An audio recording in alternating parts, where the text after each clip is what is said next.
tonight? I'm doing pretty alright myself. We got a lot. We got a lot to read. Also let me raise the music back up a little bit. It's a little bit quiet. We can raise it a little bit more before we transition to our regular tracks for the evening. So a little bit of an update. Let's go from the top. Let's see what we got here. Tomorrow we're gonna be back with more Dragon Age as always. We hit that weird difficulty spike. That, and then there's the whole matter of dealing with the Queen and Alistair possibly becoming king. There's like a lot of weird shit that we'd have to deal with. So that's gonna be fun. There was an interesting difficulty spike, and apparently it's gonna get more interesting from there. So we'll see. Outside of that, Thursday, we got the big day coming up. We're gonna have the brand new model, and I'm gonna be real with you. I'm excited. I think it's gonna be a lot of fun. Get to show off the new look.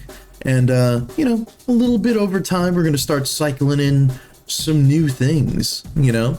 Might update the room here. Maybe. We're going to maybe have some new slides, you know, for our intro, outro, and anything else. And, of course, emotes will be coming as well. Maybe not immediately, but, yeah, we'll see. We kind of have to figure that out. But, yeah, that is basically all the housekeeping. YouTube-wise, we've got the Pokemon Fire Red Nuzlocke that's going to be starting to be uploaded as of tomorrow. So we're going to have that, and then Friday you'll have part 2 of that. And we just had a short come out today, which, awesome. Thank you for checking out that short. It's pretty cool. And then on Thursday, we're going to have another short coming up, which is funny because it's another one of the Dragon Age shorts from that really long Dragon Age stream we did, which was kind of fun. Ooh, I love this song. The song's pretty good. So, on that note, I guess we should get to reading. We got a lot to talk about. Picking back up a little bit before we jump in here from where we were at last time. So we were reading more of Curse of Strahd. We had about like a whole 2-hour discussion talking about DMing, Dungeon Master stuff. We looked at the DMG, which we'll probably pop back and forth within. We wrote up some questions, and we're going to sort of, this time, while we're reading through the book, there's a lot to read through, so we're going to start skimming a bit on some parts, but we've got the general idea of the setting and sort of how we should be doing things. The book does a really good job of like being more specific with these things, so once we get more into it, and I'll pull up the book on the screen in a sec, you know, there's going to be a lot more specific things that we're going to need to get into, like, for example, I think the last page we read, we were talking about role-playing as Irina, who is the twice bitten by Strahd. So that's one other thing to note. But let me get us over to our good old desktop here. We can take a look at some stuff, because we can probably start off by answering some questions. So, back over here. I know, right? We're doing our quiz early. But this is good for if you want to DM. Now, it's funny because earlier today, I was actually working on another campaign of mine, which may or may not end up being a stream thing. I do have an idea for a possible stream campaign at some point, but that's a little bit down the road. But I was working on something myself too, where I had to sit down and write these questions out as well and go, okay, what is the hook for the players for them to come in? What level should they be? What are any specific restrictions? What's the theming of the campaign, you know? These are a lot of the typical things that you sort of have to think about when you go into all these. But, you know, we'll just let this song play out, and then we'll jump into our regular playlist. But yeah, you know, these are just some of the things, like, I even had to, like, refer to, well, I wasn't looking at this DMG particularly, but, let me, there we go. We weren't looking at this book specifically, but a lot of the rules still apply across most tabletops. Like, you still want to have some sort of consistency, and to do that, it's just figuring out, well, what exactly do you want in your campaign? Like, my problem was with the campaign I was working on earlier. I was thinking too broad scope. I figured, let me shrink it down. Let me make it a one shot to see if the players are interested in continuing, because we'd be playing a new system. And the system in particular we were looking at was, what's it called? It was the the Tokyo Conception module, which is a SMT Nocturne tabletop system. It's a very complicated thing, but it was kind of interesting because it gave me perspective, because yeah, it is DMing a different system, but a lot of the rules still apply. Make sure that, you know, how would you treat the players? How do you, like, how much information do you give within a handout? And that was a lot of me sort of having to figure that out, you know what I mean? Because obviously don't want to give away the plot right away. Other things like that, it's very back and forth. So using that, you know, let's take a look at our questions.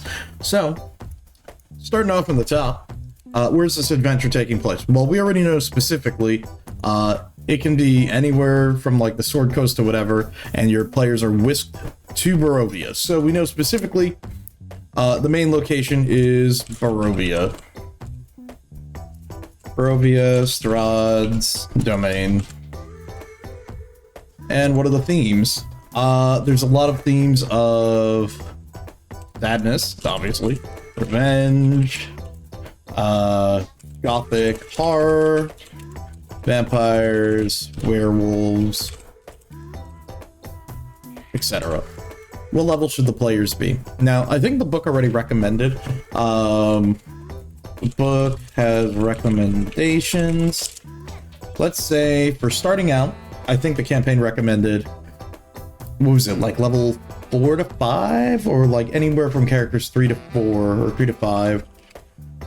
3 to 5, start Village of Barovia. Okay, how much money should the player have? I think in the DM's guide when we were looking in here, let me just do this really quick. Let's see, what page was that? Because I know we saw somewhere it mentioned it fairly early on.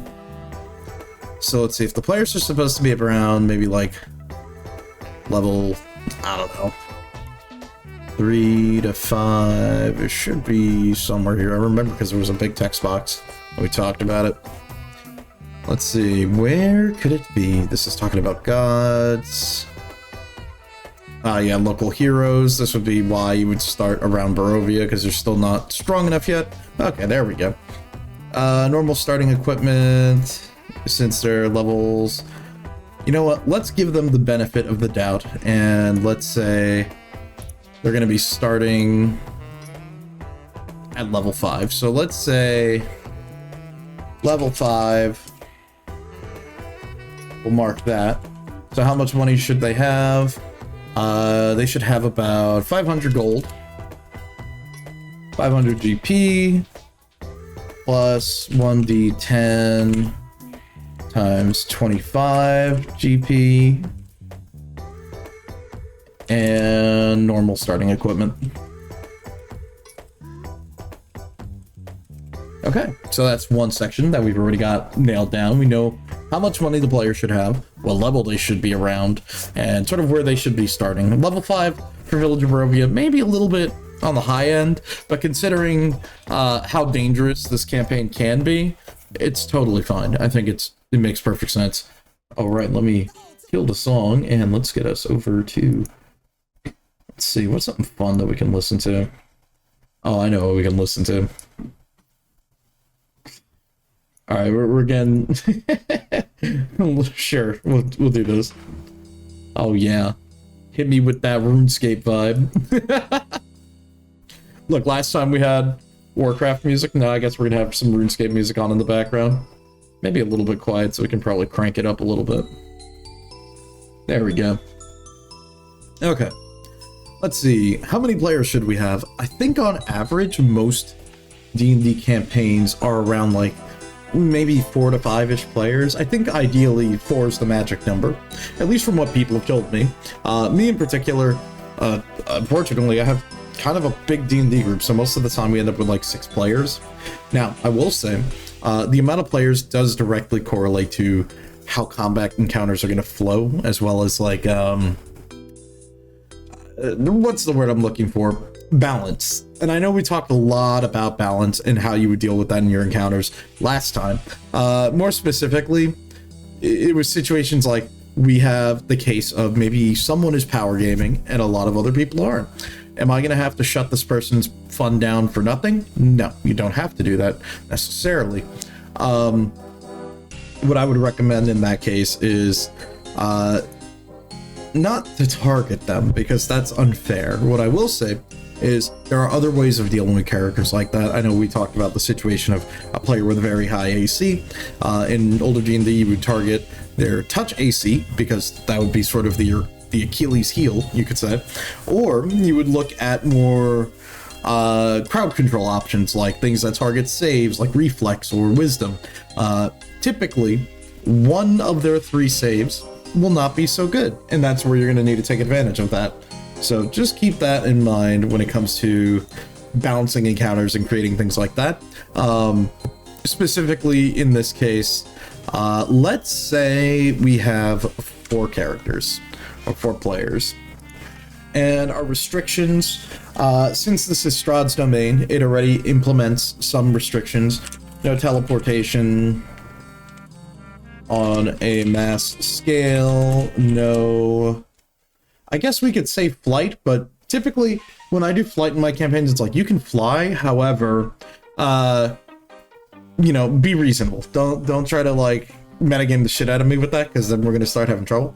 But I would say no banishment, as that is a rule in Strahd's domain that if something is banished, they will have a adverse effect.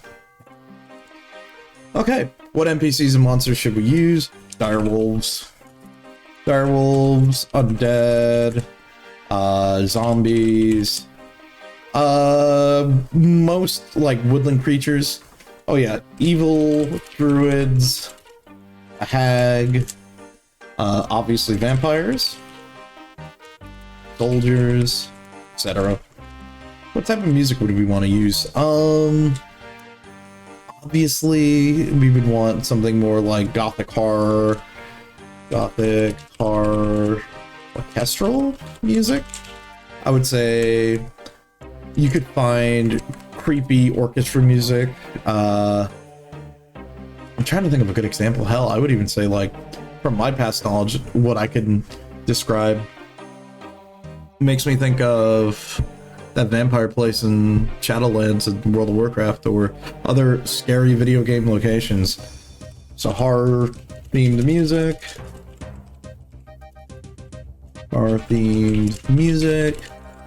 maybe from games. And of course, you know, if you want to slip in some Castlevania music, you could always do that. I'm not against the idea. I think it could be fun. And we like fun here, so we can do that. Okay. What changes to the source book might we want to make? Well, so far we don't know that yet. So far it seems pretty straightforward, so we'll just put none yet. And who is the bad guy or the big threat? It's Strahd. So Strahd von Zarovich. I think that's how it's spelled. Strahd von Zarovich. His minions. How do we want to deal with traveling? Now, again, we talked about this last time. I would say use a map screen, and in this case, set, I was going to say POI, so that'd be points of interest. So actually, I'll just write that out. Points of interest, and give travel time estimates. You know, we'll just do that. Give travel time. Oh, there we go. All right, and what about skill checks so far? Obviously, we're gonna have skill checks. Usual perception, and I don't know. I was gonna say sense motive, but I don't even think that's a thing anymore in 5e. I keep on forgetting how much of these skills sort of got conformed and condensed into the same thing, which honestly, that's for the better. So that works out. And other athletics. And any additional house rules? None yet. So we'll just write none. And what type of rewards do you want? We don't know yet. Don't know yet. Anything else you want to add? Nothing yet. And that's most of our questions at least answered for now. We're going to sort of keep on updating this as we read. But, you know, something to keep in mind. Oh, damn, the time for the flute salad to sort of drop like a bomb? Hell yeah. Thanks, Jagex. Okay, anyways. Well, that's our questions for now. So let's get back to the book. I know we got quite a bit. Okay, so we talked about role-playing as Irina. Let's see, it's referring back to 3-5. So, wow, I'm dumb. E5, not 3. Wow. Reading's difficult, guys. Okay. So, let's see what we got here. We have the church. So let's scroll back down. Let's see.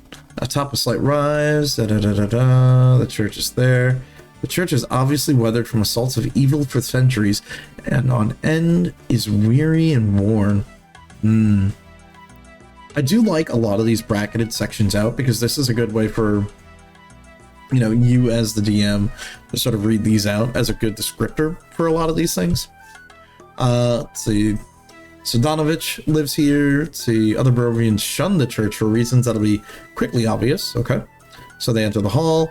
10-foot wide, 20-foot long hall. Let's see. A brightly lit chapel. The hall is unlit and reeks of mildew. Ugh. Yuck. 4 doors on each side. Adjacent hall. Let's see. You can see that the chapel is strewn in with debris, and you hear a soft voice reciting a prayer. Suddenly, the prayer is blotted out by an inhumane scream that rises from beneath the floorboards. Ooh. And let's see what else. Doru's bedroom. Let's see. This room once belonged to Daru Donovich's son, who was trapped in the Undercroft. It hasn't been used for more than a year and contains nothing of value. Let's see. Donovan's room, talking about the trap door. Okay, so these are just, here's what we got, the layout of the church. So players enter, 4 doors on each side, it just smells bad. They hear a shriek, they go to the empty room, they don't quite know. Donovan lost the key to the padlock. If the chain's removed, the trapdoor is open, the screaming in the Undercroft stops. Let's see, where is the trapdoor?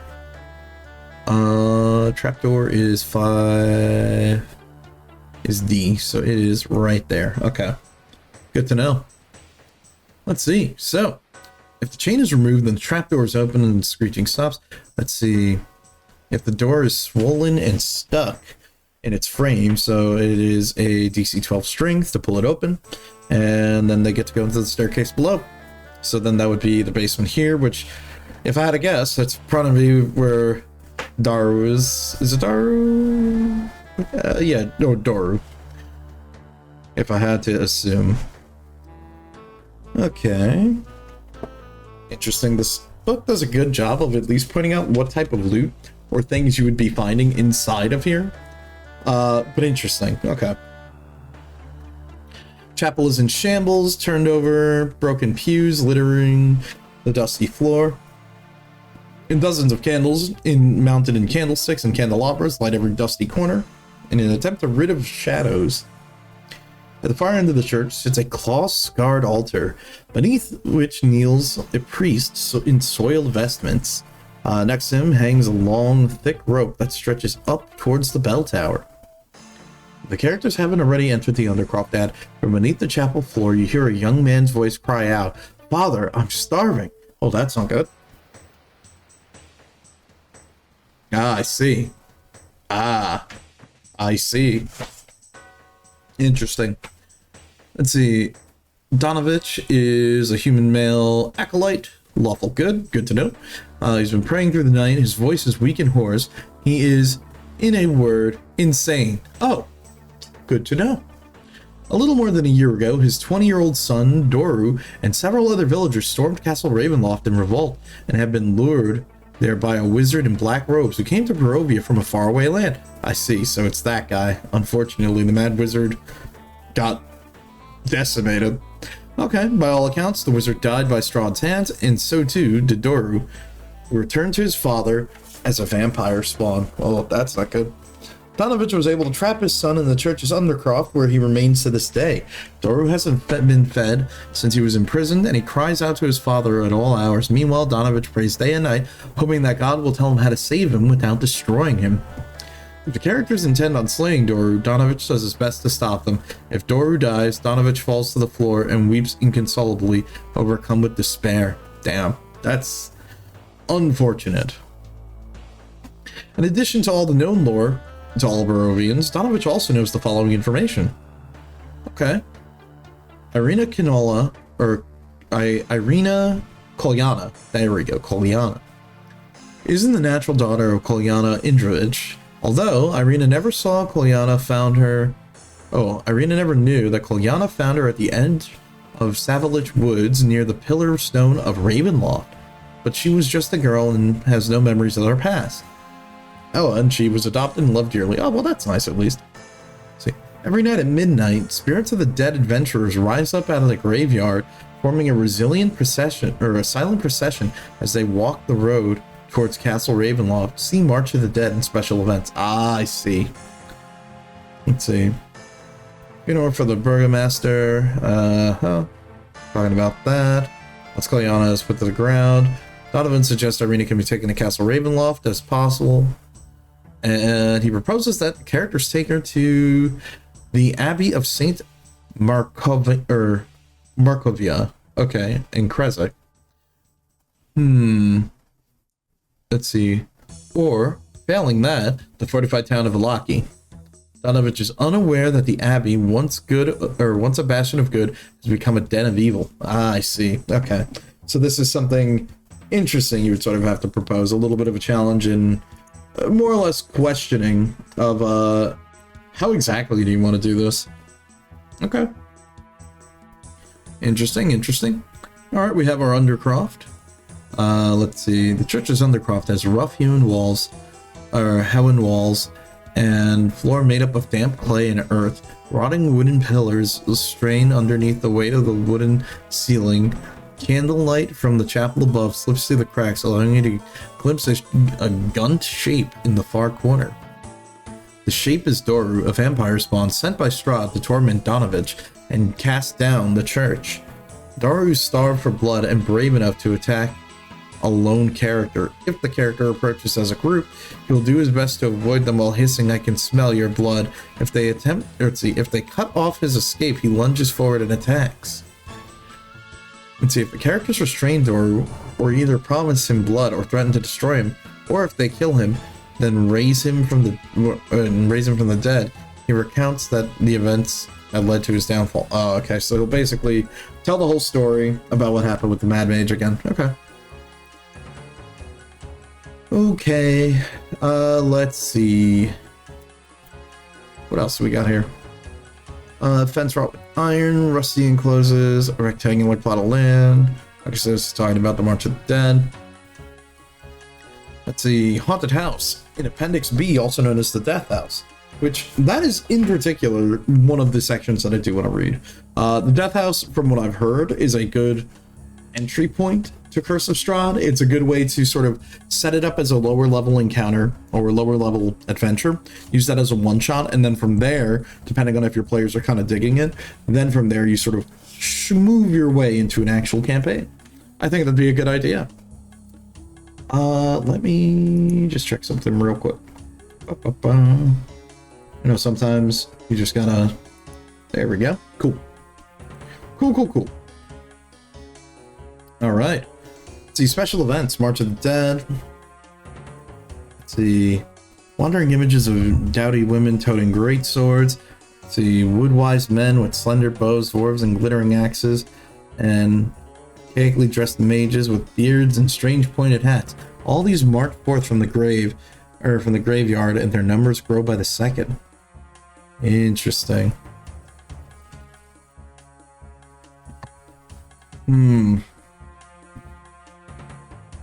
These aren't the spirits of the dead people buried here. Let's see, of the people buried here, but the spirits of previous adventurers who died trying to destroy Strahd. Every night, the ghostly adventurers attempt to complete their quest, and each night they fail. They have no interest in the living and can't be hit, damaged, or turned. They will not communicate with the characters. Once they reach hold on, oh, banger track. See, once they reach the castle, the spirits march straight towards the chapel. Ah, okay. Let's see, once at the top of the tower there, they throw themselves down the shaft towards the crypt where they disappear. Interesting, okay. So, you know, I like that. It's not necessarily a event that is a bad thing, but it's one that definitely adds a lot more flavor. And this makes more sense too, since, yeah, it can't be spirits of the people who are buried there. No, Strahd controls that. You can't leave. Not even your spirit can leave Barovia. Okay. Well, that's good to know. We got that at least. What else do we got here? Dream pastries. Uh-huh. Face the lonely sound to a hunched figure, bundled in rags, pushing a rickety wooden cart through the fog. See, Morgantha, a night hag in the guise of an old woman, has come to the village of Barovia from Old Bone Grinder to sell her pastries for 1 gold apiece. That's interesting. Description of the pastries. She goes from house to house, knocking on doors most of the time. No one answers. Let's see. Interesting. Okay. There's got to be a catch here. There usually is anyways. Let's see what do we got. Most of the time, no one answers. When someone does, she tries to peddle her wares, offering customers an escape from the misery and despair of everyday Barovian life. If the characters shadow her for a while, she just collects payment from one household, former 7-year-old, or let's see, in the form of a 7-year-old boy named Lucian Jarov.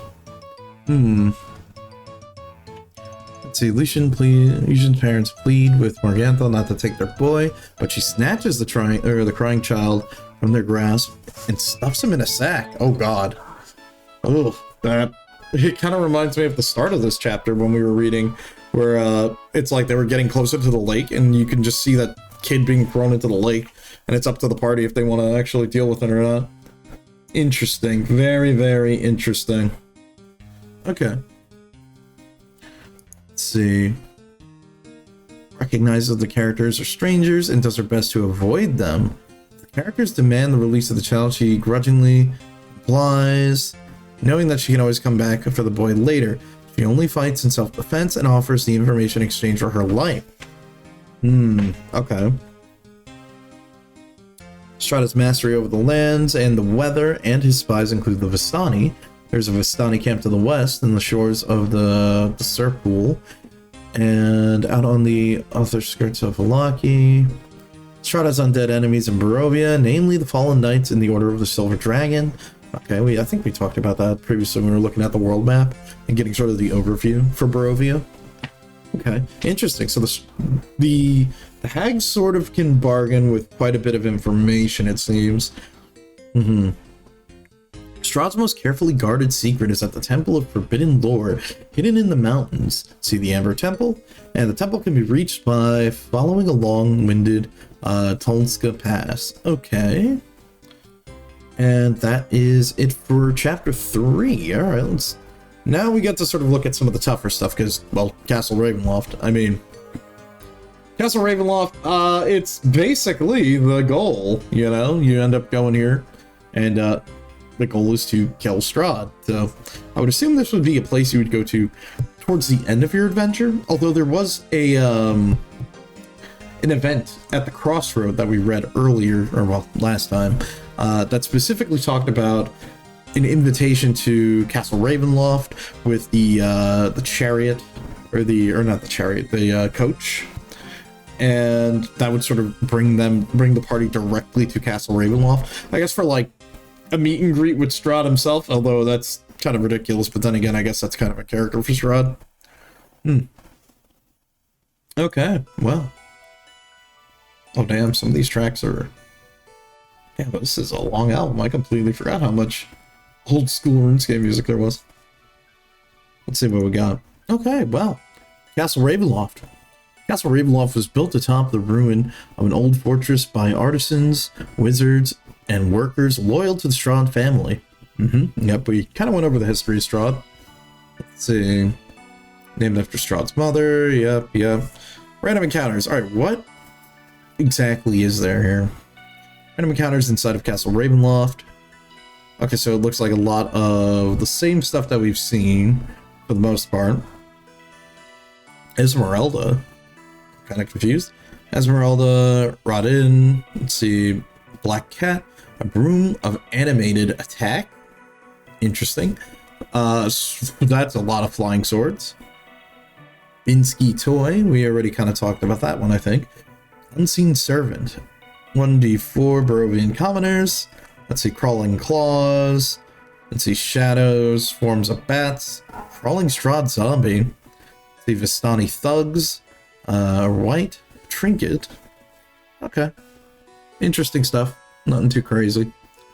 Let's see. What about the Barovian Commoners? Because I'm kind of interesting. Okay, so it has descriptions for some of these. Interesting. Let's see. Kill the vampire mixed with bold voices shouting never again into the crypts. Angry villagers who have entered the castle and brandished torches and pitchforks. Let's see. In a ridiculous display of force, everywhere they go, they shout for justice. They follow the characters unless prevented from doing so. As long as these Barovians are within or are with the adventurers, random events will occur. I see.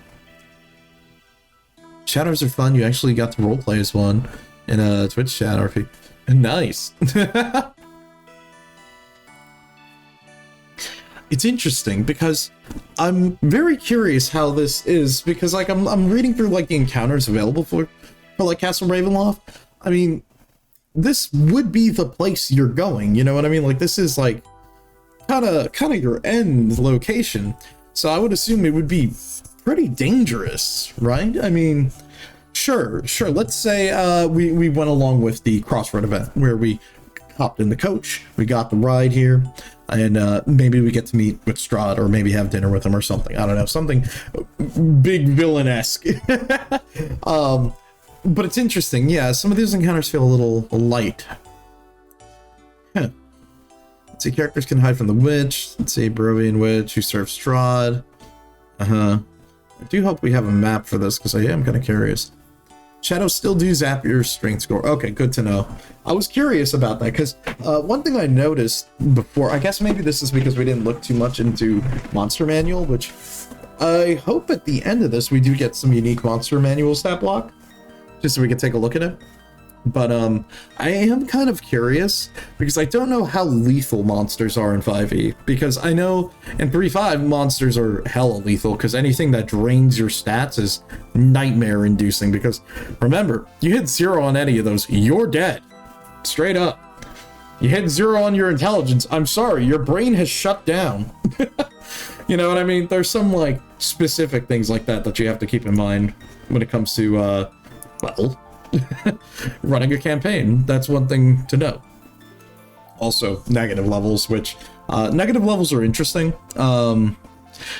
I have experimented a bit in previous campaigns that I've ran where it's like I tried to sort of implement some of these penalties, whether it be maybe you get poisoned and you lose constitution score or something like that. Again, temporary, or well, temporary enough where it's like permanent until you can get rid of it. But you know what I mean? It's like if you cleanse it or do something like that, cast a spell, something like that, we can get rid of it. You know what I mean? But it's a very interesting thing because that does add another layer of danger.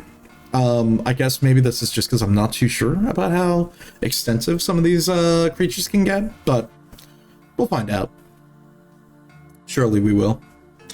Let's see, the Black Cat. Let's see, this is the familiar searching for its mistress. Oh, it's the witch.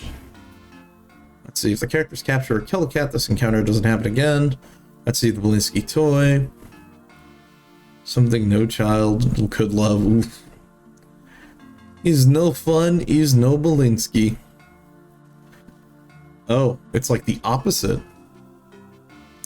Let's see, there's hardly any that drain stats, unfortunately, but they are as strong as you make them. Yeah, that's what I figured.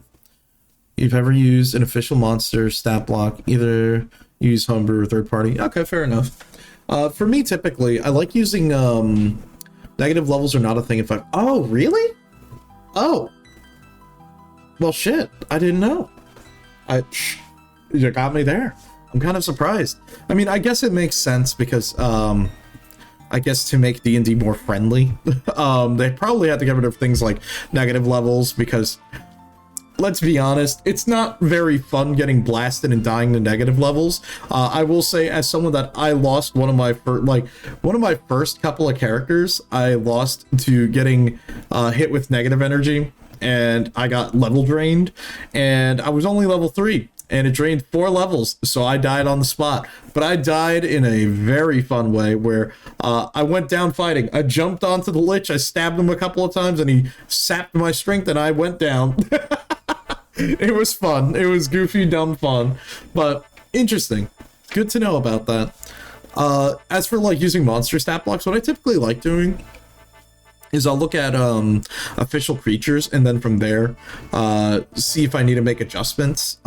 It's usually how I run it, especially like because a lot of the campaigns I run are more like 3.5 and Pathfinder, so a lot of the creatures in there are usually kind of deadly already. It mostly depends on like what type of setting, but campaign, stuff like that. But typically a lot of the creatures can be pretty deadly because, again, at least now that I understand how AC works in 5e, at least, there's not just one AC. There's touch AC and then your regular AC. So usually creatures have one or another, or like, you know, one or more ways to get at a player or just to manipulate them, whether it be through saves, touch AC, regular AC, flat-footed, the whole 9 yards. But I completely understand why they sort of like crunched it all down. But yeah, I typically would look at like an official creature and then go from there and see if there's anything maybe I need to change, maybe I need to bump its HP up or stuff like that, but you know what I mean. But my only problem with homebrew in like older systems, and maybe the homebrew in 5e is a lot better, or like the third-party stuff in 5e is a lot better, because the major issue that there is with homebrew, in at least in 3.5 or Pathfinder, it's overpowered. It's incredibly overpowered.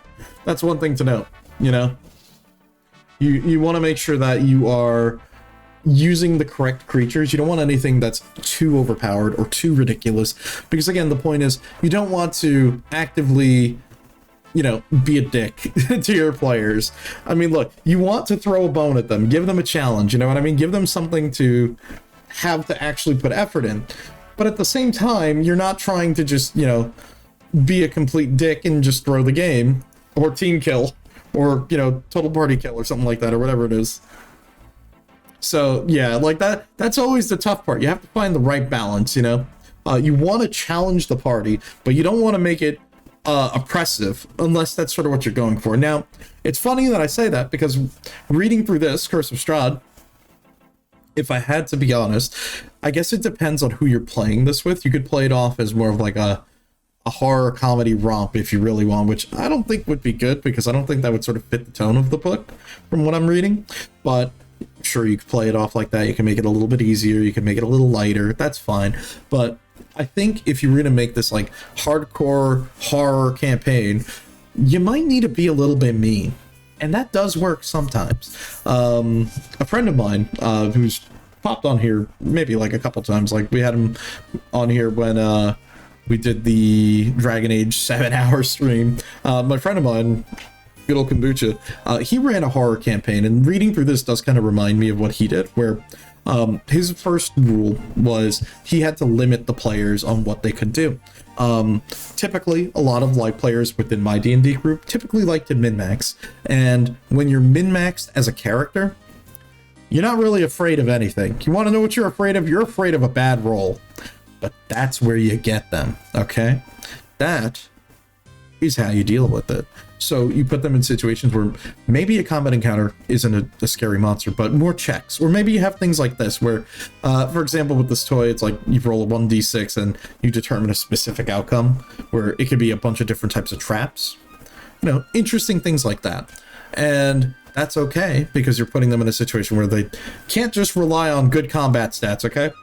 Good combat stats does not always equal a good character. And that's the most important part. Let's see what else we got here before I get sidetracked again. Let's see. Bomb of Severed Hand. Ooh. Oh no, this is a swarm? Ugh. I hate swarms. The crawling claws gang up on one party member. During the confusion, it tries to crawl into their backpack and hide. Woo! Okay.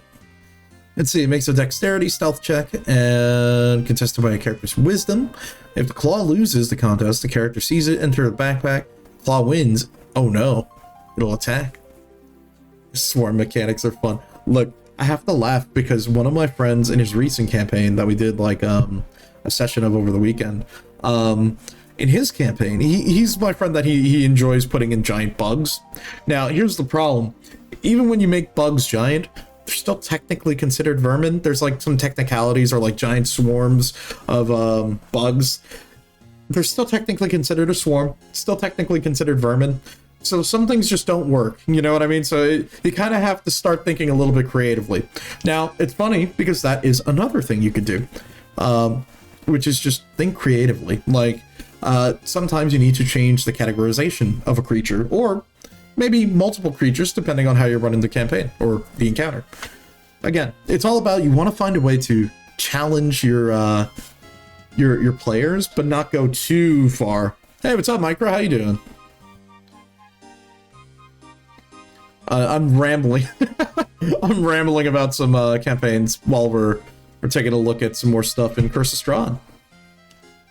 Nice. Let's see. Oh, Esmeralda's here. Okay.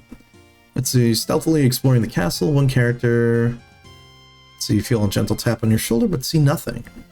Oh, okay. Interesting. Why is Esmeralda here? Don't be frightened. We're on the same side. She's hunting for Strahd. Let's see. Vermin aren't a big thing in 5e. Oh, they're super simplified. Okay.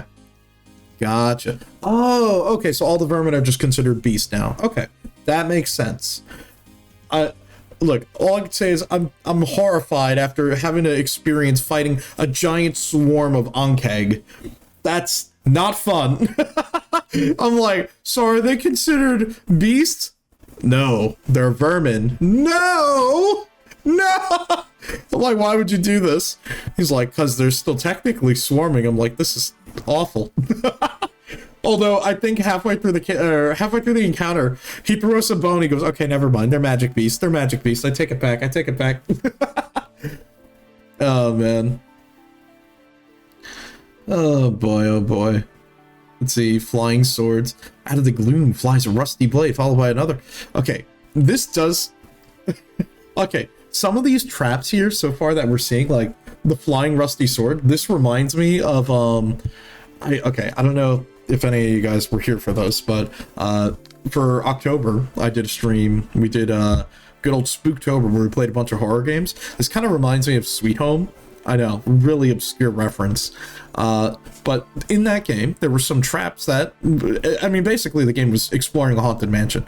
But some of those traps were like, oh, you round the corner. Oh no, there's a flying sword coming at you. Do you duck? Do you go left? Do you go right? And you had like all these situations. It just kind of reminds me of one of those traps. That's kind of funny. You can definitely do some fun stuff like that. Let's see. What else we got here? Giant spider cocoon. Oh, man. Oh, okay. All right. Okay. There is no spider yet. Oh, no, never mind. I lied. There is. I see it right there. Host to a swarm of insects. Oh, no. Let's see. Giant spiders made this cocoon. Characters can cut down and roll a d6 to see what's in there. See mannequin wearing a gown. Barovian witch.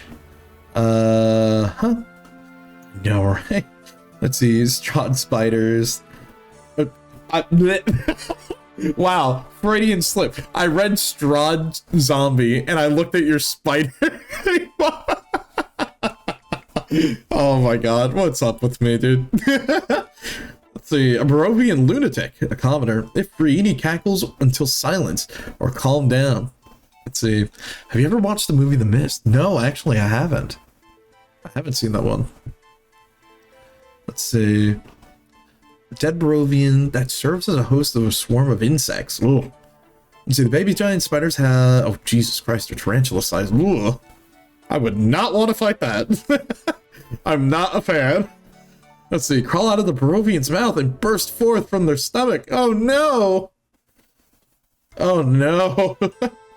Let's see, a Vistani bandit. Let's see, the character knows the lay. Okay, so you basically save the Vistani. Oh, never mind. Never mind. I read the last line. More Vistani appear, which the treacherous Vistani turns on the characters. Damn. Let's see. When running a Curse of Strahd campaign, it's a good idea to have theme music whenever Strahd shows up. That's a good idea. Used from Russia with Love soundtrack. Ooh, that's a good one. Yeah, like, so looking back on some of these questions, I sort of went over it at the start, but we'll go over it again, because why not? Going from the top, it's like, okay, obviously, where's it taking place? Barovia. That's sort of the idea. What are our themes? Things like gothic horror, more old school horror, sadness, revenge, vampires, werewolves, etc. What level should the players be? Well, according to the book, it recommends players from like 3 to 5 should be starting in the village of Barovia. So for sake of it, let's say level 5 is our start. We went and took a look at the DM's guidebook, and how much money should each player have?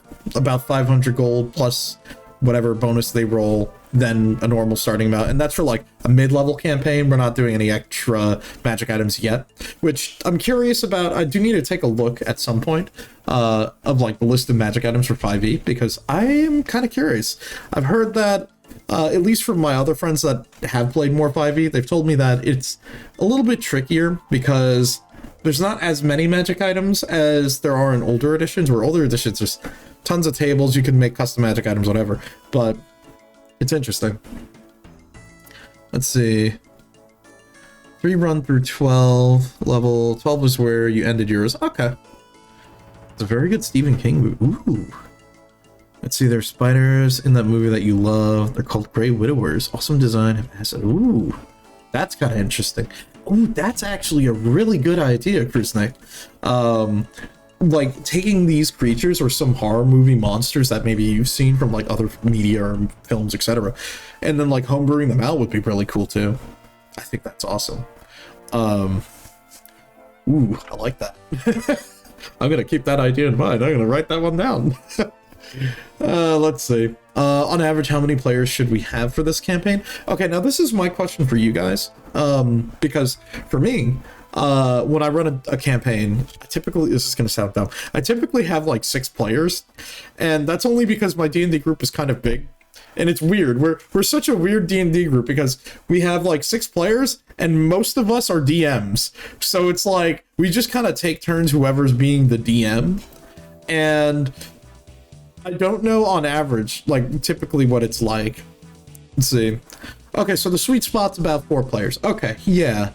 Okay, that's good. That makes sense, because I've only played D&D with my group of friends, so I typically don't know how that goes with other players, or how many players, you know, should there be involved, stuff like that. So I just put 4 as I've heard that typically 4 is about good. Okay, good to know.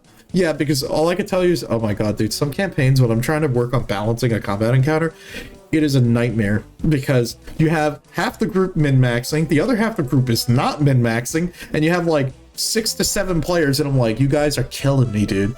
Because it's like, either this encounter is going to take a long time, and you have to include a lot of pack filler enemies, so in this case, like what, like 14 Strahd vampires, or not vampires, zombies, or something very simple, you know what I mean? Make some of them strong, make some of them weak, that's totally okay. You know, try to make a little bit of variance. 4 consistent players, and 6 when there are schedule conflicts. Yep, that sounds about right. That definitely sounds about right. It's funny because, I think most of the time we're able to get everyone together, but there is the occasion where maybe 1 person or 2 aren't able to show up, and we'll have to sort of like reschedule. So very interesting. Let's see what else we got. Spell restrictions. Okay, so this is what I wrote, because this is actually what's in the book that we've read so far. So no teleportation on a mass scale. I will allow blinks, or like, what's it called? Dimension hopping, something short range teleportation, like within a combat encounter, I'm okay with. Nothing excessive, nothing ridiculous. We have to do it above the board. You, the player, me, the DM, you can have teleportation for combat, You can use it for sometimes in roleplay purpose, but no teleportation on a mass scale unless you're following within the rules. Although you can't teleport outside of Barovia, it just doesn't work. That's what the book said. On top of that, there's also no banishment. That's also an important thing because the book itself said it. So you know what I mean? There's some of these specific details that the book does mention. So it's good to know. What type of creatures? Well, I just kind of wrote out a whole list of stuff because there's a lot of very specific things. But it's very simple stuff like bandits, bug swarms, zombies, witches, druids, hag, vampires, you know. You're in the demi-plane of dread, yeah. Let's see, music. I just kind of wrote a generic list of things where it's like, you could use some like gothic horror type orchestra music, you can use like old school horror movie stuff, you can use whatever you want, really. I mean, it's totally up to you. I would look at like maybe horror games for additional music. I would say maybe for the wandering around through the woods or the pathways between points of interest, you could even slip in like some Silent Hill tracks or stuff like that, because it's just eerie enough, but a little bit ethereal. You want some of these things, but also when it comes to like more intense beats, hell, screw it. There's nothing in the rules that say you can't play some Castlevania music. I would recommend it, as it may be a little bit immersion breaking. Unless you're at the right point, you can figure it out. What else? Any changes we would make to the book? Nah, we don't need to make any changes right now. Let's see. Who's the bad guy? Strahd von Zarovich and his minions. What's the deal with traveling? So traveling, I kind of talked a little bit about this at the start. And I think we talked about this last time too, with how in particularly I would do traveling. I personally like to have your points of interest set up across the map, and then we'll draw paths across the map, and maybe it's funny because you laugh and say, oh, it looks like Mario Party because we're putting like spots on the map. I would say let's do it like that. I do it for gameplay purpose because I typically play a lot of my campaigns on like Roll20. So sometimes just having these visuals helps because no one's really going to see, oh, where am I pinging on the map over and over. So sometimes you just have to do that. Plus, also, it gives a little bit of intrigue because the party sees, oh, hey, there's a path that goes off to the distance over there. Why is it going north and there's nothing there? Maybe we should check it out. And that's sort of what I did in one of my campaigns. Let's see, has a good video on travel. Yeah, I think I've seen his video before. But again, travel, it's very much up to you, the DM, and as well as like your players. Know your players, because that's the best advice I can give you when it comes to traveling, because some people are very into like the very hardcore realistic, it takes us 48 hours to get across the map, you know what I mean, something like that. So I would say, me personally, I would say go a little lighter on travel mechanics, because let's be honest, man, like, do you really want to have to eat like 40 rations or something stupid? So keep it simple. You don't need to do anything too advanced unless you want to. Because who knows, maybe you are the type of person that you want you and your friends to go and like, I don't know, simulate a camping trip in Strahd's big bad domain. I wouldn't recommend it because then you're going to get jumped by dire wolves, but go figure, right? Let's see. Skill checks. Obviously, there's going to be skill checks. There's a lot already that we've seen, like from reading through the chapter specifically on, you know, the village, or the Barovian village. We already saw there's a bunch that you can make, whether like determining where his son is underneath the church, just doing other things like questioning the hag, other things like that. Of course, there's going to be tons of different ways you can go about it. What else? Other things, house rules. Don't have any yet. I mean, I guess there's technically the restrictions that I put on before, but it's fine because the game itself, the book, specifically points out the restrictions that I would have made anyway. So, kudos to me, hats off. It seems like I was on the right track. And type of reward, well, we don't have that yet. And anything else to add? Nothing yet. Because I think we're still like looking through. So there you go. All right. Well, back to the book. Let's see. We already talked about Spider's Cocoon. Let's see if Rahadin. If Rahadin was killed or captured, the master wishes to see you. Strahd isn't actually in the location unless the card reading indicates he is. Points him to a random location. Interesting. If the character asks Radon to lead the way, he declines. If the character asks for directions, he tells them whether they need to ascend or descend or remain on the level they're at. If they attack him, he fights to the death. Otherwise, he wouldn't do so. Okay. Otherwise, he wouldn't leave until after they do. Shadows. You can't shake the feeling that something is behind you. When you look back, you see a shadow. It's tall and still, but nothing of its dimension that could cast it. Interesting. If one or more of the shadows, character passive for wisdom. Oh, okay, so interesting. So I would assume if your players couldn't catch that with a passive wisdom check, then they would just kind of have to wing it then. Let's see, if one or more shadows are present, the others are close but hidden in the darkness. These undead shadows follow creatures but do not attack unless attacked first. They obey Strahd's command. Okay, I see. So they're basically scouting. they're following you to see what's going on. Oh, that's unfortunate. You want to roll for Strahd von Zarovich. Yeah, that's great. The last thing you need is Strahd to show up. A crack of thunder shakes the castle, striking the dust and cobwebs. You hear a voice. Good evening. Let's see. Any character with a score lower than 19 is surprised when Strahd appears out of nowhere. The vampire prefers to attack a surprised character, choosing the one closest. Ah, I see. Let's see. Bats are servants of Strahd. They attack the person without provocation. Trinket. Finds a lost trinket. Read the following text below. You kick something, a trinket buried in the dust. To determine what it is, let's see, roll the trinkets table on A. Let's see, unseen servant. Okay. 1 second, let's keep on looking. Sounds a hungry vampire spawn. Ooh, okay. This unseen servant was created by Strahd and is permanent until destroyed. Roll what they're carrying and see what happens. Okay. 1 second.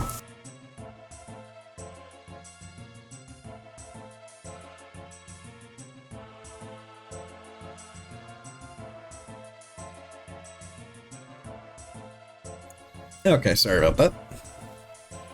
Alright, let's see what we got. You know what, let me change the music too. Let's go with something a little light on the ears, shall we?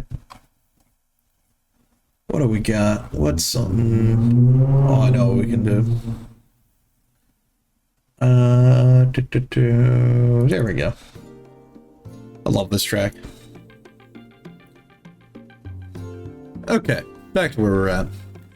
Okay, roll 1d6. Let's see, a tarnished silver platter. If characters come within 5 feet, the servant lifts the lid, revealing a bunch of moldy scones. Ugh. First character to eat the scone gains inspiration. On later occurrences of this encounter, the platter holds a crawling hand that attacks the nearest player. Okay, that's funny. A silver goblet worth 50 gold, filled to the brim with wine. The character who drinks the wine must make a DC 15 Constitution saving throw, or taking 44... Holy shit! Whoa! That's a lot. Let's see. Taking 44 poison damage on a save, or half as much on a successful one. Jesus Christ. On future occurrences of this encounter, the wine acts as a potion of healing. I mean, I guess, yeah, that'd be a way to solve the problem. Golden candelabrum, each one holding an unlit candle. Let's see, a purple silk handkerchief with white ruffled edges. Huh. Let's see, on future occurrences of this event, the handkerchief is smeared with fresh blood. Ooh. A crystal dinner bell. The unseen servant rings the bell. If the character comes within 10 feet of it, the sound of it attracts 1d4 hungry vampire spawn, which arrive in 1d4 rounds. See, a wizard spellbook with a black velvet dust jacket over its stretched leather cover. The book contains all of the spells Strahd has prepared. Oh! On subsequent occurrences of this, the tome is a non-magical leather-bound storybook. Well, damn. Let's see. Vampire spawn, former adventurers, all creeping along. Vampires fight until destroyed. Got it. The Vistani thugs. You hear voices with a thick accent. Let's see. Small group of Vistani. Neutral evil. Claim that they were the vampires' captives. And only recently escaped. Oh, so they basically try to trick you.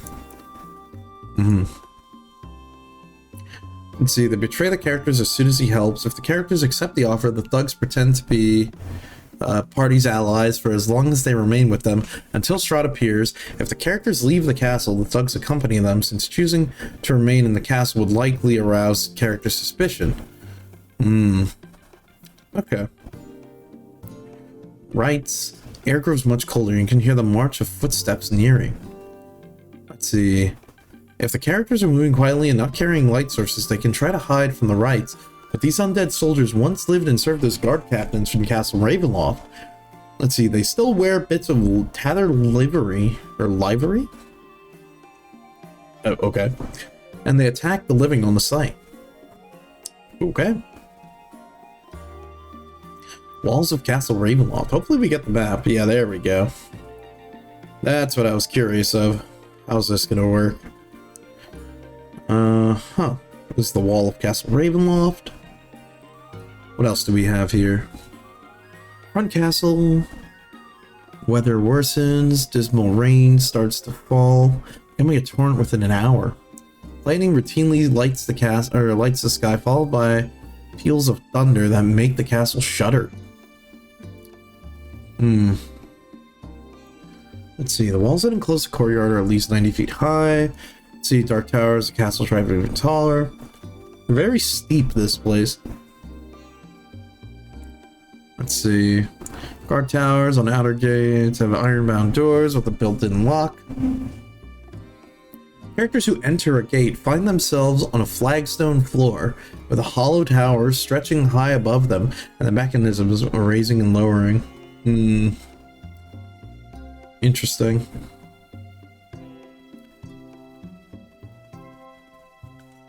Let's see, portcullis, the bridge.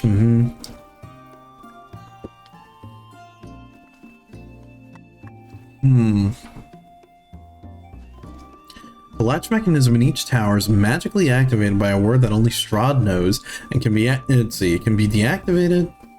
It can also be activated with successfully casting Dispel Magic. See, at a DC 14, neither the drawbridge or the portcullis will move until the latches are both activated. I see. Okay. Overall, because I see it's getting a little redundant here. Not bad. Okay. Alright. Well, let's switch tracks. This track's kind of lame. Let's switch it again. Yeah, this'll do. A nice long track. Okay, what else do we got? Let's see. Servants' quarters, carriage house, chapel guard. Okay, that's good. We've kind of got the idea of what the castle is. I do want to see the more interesting parts here. Main floor. Okay. Interesting. I do like that there is, very well built out. But I am kind of curious. Let's take a look at one of these more interesting ones. Chapel garden. Vaulted foyer. 4 statues of dragons glare down, their eyes flickering in the torchlight. The great entry. See, cobwebs stretch between the columns that support the vaulted ceiling of the great dusty hall, dimly lit by sputtering torches and iron scones. The torches cast an odd shape, or an odd shadow across the faces of the 8 stone gargoyles, squatting motionlessly at the rim of the domed ceiling, cracked with fading frescoes and covered by decay. Interesting. You see, here's sad and majestic organ tones. Let's see. If the characters are invited here by the invitation, add the following. An elf with brown skin and long black hair descends down the staircase, quiet as a cat. He wears a gray cloak over his black studded leather armor and has a polished scimitar hanging from his belt. My master is expecting you. This elf is Radahan. So you're Radahan. And the castle's chamberlain. Only fights if attacked, otherwise he invites the characters at the dining hall, then points them inside and shuts the door. Where is that dining hall? He said K10. That is right here. Interesting. Wait, so they come in through here, they go around, invites them over there. Okay. Alright. I feel like I'm looking at a building floor plan. I mean, well, technically I am, but you know, is what it is. After all the characters leave this room, the 8 gargoyles attack any character who dares to return. The gargoyles also swoop down to fight if they are attacked. When the gargoyles attack, the turbulence in the air from their wings extinguishes the feeble torches. Ah, I see. So everyone will be dark. Or it'll be dark and they're gonna have to figure it out. Interesting. There's Radahan. I see. The figure is an illusion of Strahd. It welcomes the characters and invites them to dine. The illusion acts like Strahd and plays part of the gracious host, speaking kindly, telling the characters that they are free to explore the castle. Strahd might talk about his family or shed light on the castle's history, but the illusion provides no useful information about the castle's inhabitants, treasure, or danger, other than to say that the castle doesn't receive many guests. The illusionary vampire converses with the characters no more than 3 rounds, never moving from the organ bench. Okay. So this would be sort of a way for you to give the players a little bit of a heads up, but not too much. Okay. Let's see. The food on the table is tasty and the wine is delicious. Okay, good to know. See, the organ appears to be locked in place, but immovable. Okay. These are just more things about the different parts of the castle. Halls of Faith. Life-size statues of knights line the hallway. Both on each side, their eyes seem to watch you. The statues are harmless. Their moving eyes is simply an optical illusion. Damn. You had me fooled.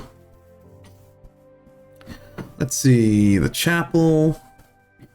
Okay. The lawful evil human cleric who tried to obtain the icon of Ravenloft did not survive the attempt. See the treasure below.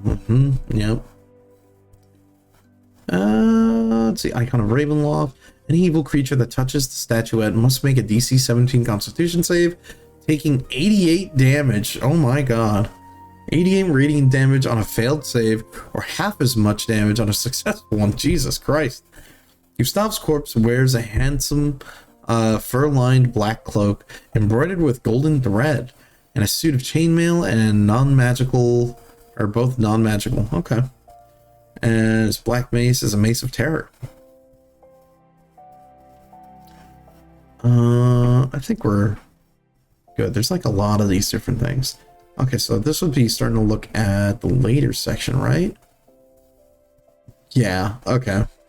Servants' quarters, council the court, King's Hall. Okay, I do like that there is a lot.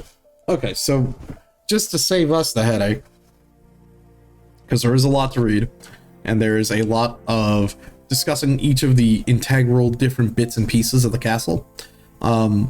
Now, I will say, okay, here's my problem when it comes to running something like this. There's a lot of bits and pieces here and there. You have to sort of pick and choose what you're going to use, and it's okay if you don't use everything. You can always find a way to fit it in again later. But that is also the big issue that I have when it comes to things like this. And let's talk about it for a sec. So, in my first campaign that I DM'd, I had a problem where, say for example, you see how we have a lot of the different markers for all the different rooms, each of them serve different purposes, etc. In my case, I put too much in all of these maps where my players are like, why would I interact with it? I'm just gonna go over here and check this out. Now, here's the thing. In this situation, this is a dungeon in particular. Let's not kid ourselves here. But that's also the other thing to note. You're not going to be able to use everything, because say if you have a player that's like, I'm going to run down the hallway right now. Quick. All 3 of these events need to happen in sequence. Go. You stepped on a tripwire. Oh, this monster comes to life. Oh, and then because you touched this at the end of the hallway, the lights went out. You know what I mean? It's stuff like that where you need to sort of figure out, do you really have to be that guy and do that? Now, I will say, you don't always have to, and I do think it's okay. Okay? I will say, implement limits for you, because, again, you don't want to overload yourself with too many things going on at once. But at the same time, is this still fun for the party? I mean, setting off a bunch of traps at once can be entertaining, but it could also be deadly. That's the other important thing. Because you don't want to set everyone in a lose-lose-lose. Because you don't want a situation where it's like, I guess what I'm saying here is you need to protect the players from themselves, if you understand what I'm getting at. That's why pick and choose what you're going to let happen, okay? You don't need to let all 3 traps go off. You don't need to spawn 30 dudes in a hallway and just blockade them, you know what I mean? Keep that in mind. I will say this is a very interesting case because Castle Ravenloft is huge, and there's a lot of different ways they can kind of go about it. I guess that is the case of this being a more open dungeon, whereas a lot of, homebrew campaigns, and at least in ones that I've done, you try to keep it, I would say sort of keep it with like a few different routes you can go through an area, but this is more of just open play set. It's like, okay, you got the whole ass castle and there's tons of stuff everywhere. Go nuts. You know what I mean? Again, up to you. You don't need to do everything, but you can also just, keep it simple, stupid. There you go. What else? Anything interesting? Elevator shaft. Oh, that's a big drop. Don't fall. When the elevator trap is activated, oh my god. There really is just trap for everything. Okay. The invisible stalker. Strahd's hate has the statistics. Okay. So these are different things. Oh, okay. So this is actually Dining Hall of the Count. Dust assaults your lungs. A sweet yet pungent smell of decay fills the room, and in the center stands a long oak table. A blanket of dust covers the top, and the fine china and silverware in the center of the table.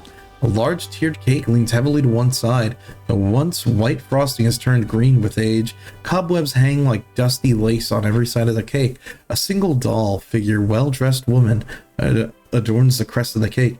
Suspended above the web's shrouded chandelier, forged of iron, an arched windowway south wall, draped in heavy curtains. Resting in a wooden stand by the window is a dusty lute. Standing quietly in the southwest corner is a tall harp. Interesting. A wedding cake kept in its rotten state by Strahd. Wow. I see. Okay, so this is a nice, interesting callback, because you're basically using more about the story of what happened to Strahd, his brother, and, well, his love of Tatiana. Interesting. Okay. Yeah. Let's see. There are 2 explanations for the cakes, for the burst cake and broken window. Choose which one you think is creepier. Okay. That's fun. Let's see. Strahd smashes the cake and breaks the window to make the characters think something terrible has escaped and is now stalking them. Strahd's hate assumes a corporeal form, bursts out of the cake and the symbol of Sergei and Tatiana's love, and escapes through the window. Strahd's hate has the stat block of an invisible stalker and tries to kill whoever character is carrying the groom figure. Interesting. Let's see, anything interesting here? The Ghost of Piddlewick. Let's see. He's like a jester. Okay. Why have you summoned me from beyond the grave? Regardless, he'll answer and commends the character for playing well. It says, in the crypt below the castle, thou shalt find a treasure worthy of one as talented as thee. Huh. Let's see. I fell down the stairs. If Piddlewick II is in the area, the ghost points at the, oh wow, that's funny.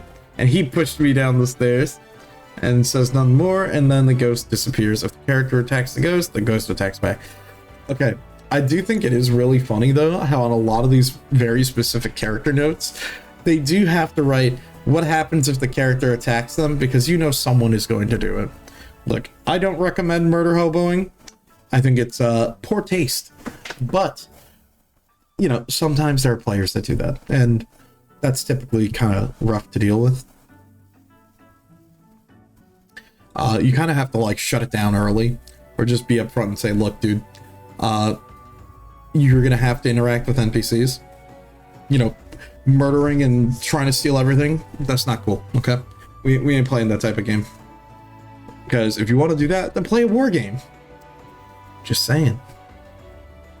Let's see, false treasury. Secret doors. Oh, that's what Tatiana looked like. Sorry about that. I'm just drink some water.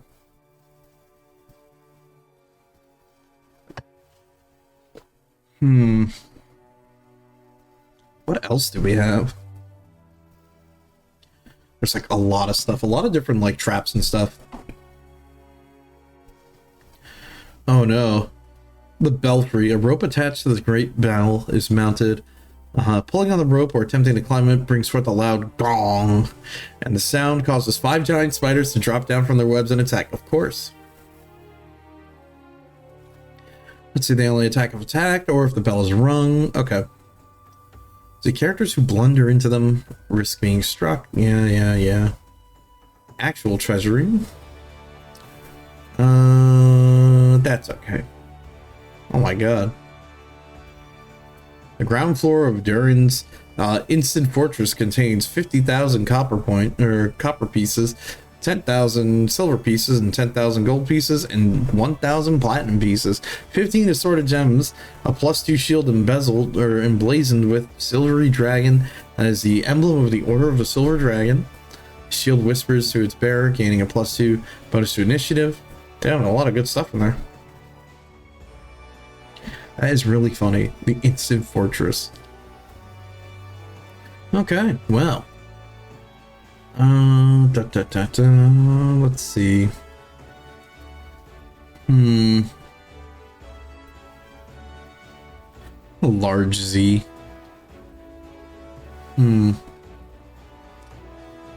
What else? Let's see. The figure on the bed is Gertruda. Let's see. The daughter of Mad Mary. She's oblivious to any danger to herself, especially from Strahd, who has charmed her, sheltered by her mother. She was never allowed to leave home as a child. When she finally slipped away and made her way into the castle, drawn by its majesty, Gertruda is innocent, and years spent as a shut-in have twisted her sense of reality.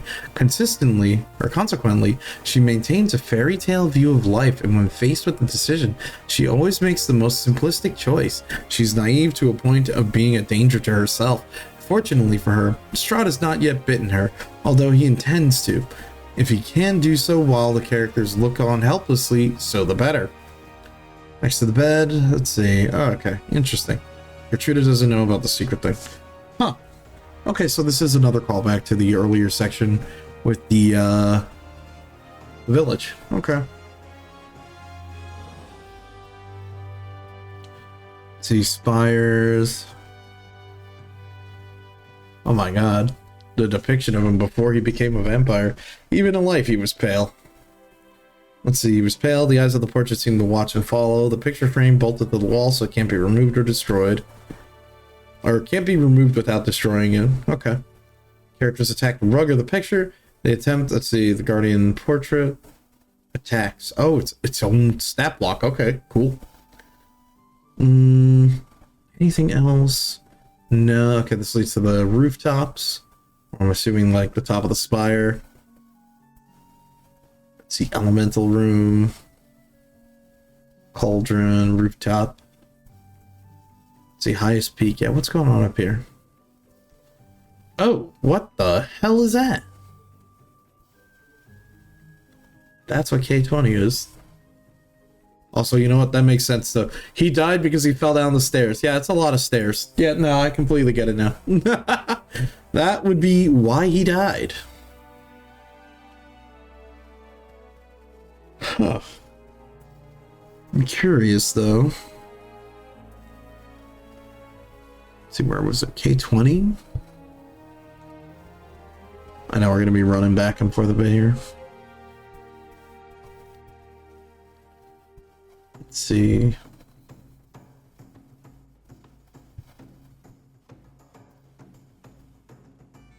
It's talking about the staircase. Let's see. I'm curious, what the hell is that?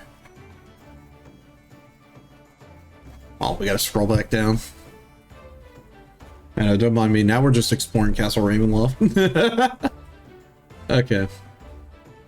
Belfry, the tower. Spires. Familiar room. Nope. What else? Elemental room, the cauldron, the rooftop. Okay, there we go. Highest B. The spiral staircase finally ends at a 5-foot wide stone walkway and a circular shaft. Cold air rushes out of the top, sending a chill to you. Arrow slits line the wall, and aging beams support a steep, cone-shaped roof. One beam at the top. Oh my god. Let's see, the hole from in the floor forms at the mouth of the entrance, and the shaft is 450 feet to the castle catacombs. Oh my god. The Padwick 2. No, nothing else. Let's see. Okay, so now is this going the Water Omens? Okay, this is still like above ground floor. I was wondering if this was going to be starting to go down, because I don't think we talked about the crypt. Oh no, this is it right here. Never mind. Huh. What is this? Is this like... Go down. Spiral staircase brings you here. Is this a hidden slide? Trapdoor, maybe? Huh. Oh, the elevator trap. Huh. So this was that supplement. Okay, I see. I'm kind of surprised there was sort of an elevator in here. I mean, it kind of makes sense considering how big this place is. Take a break, save, hydrate, and drink and eat. You know what? I will have a drink. Thank you. Always best to stay hydrated. Especially when you're reading out a bunch of stuff. Okay, there's a lot.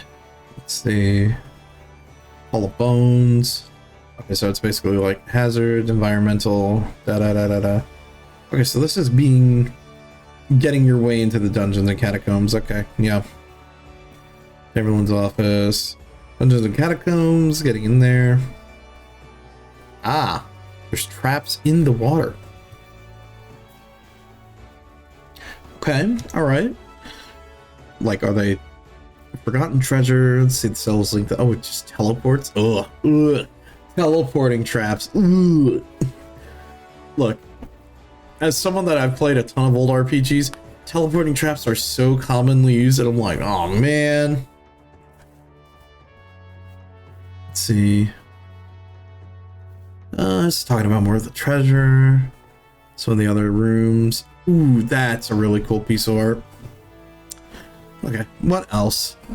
Because I feel like we kind of get the point. There's a lot of different ways you could enter Castle Ravenloft, whether it be from the crypt, the dungeon, through being invited through the front door, number of different things, a lot of different things you can sort of do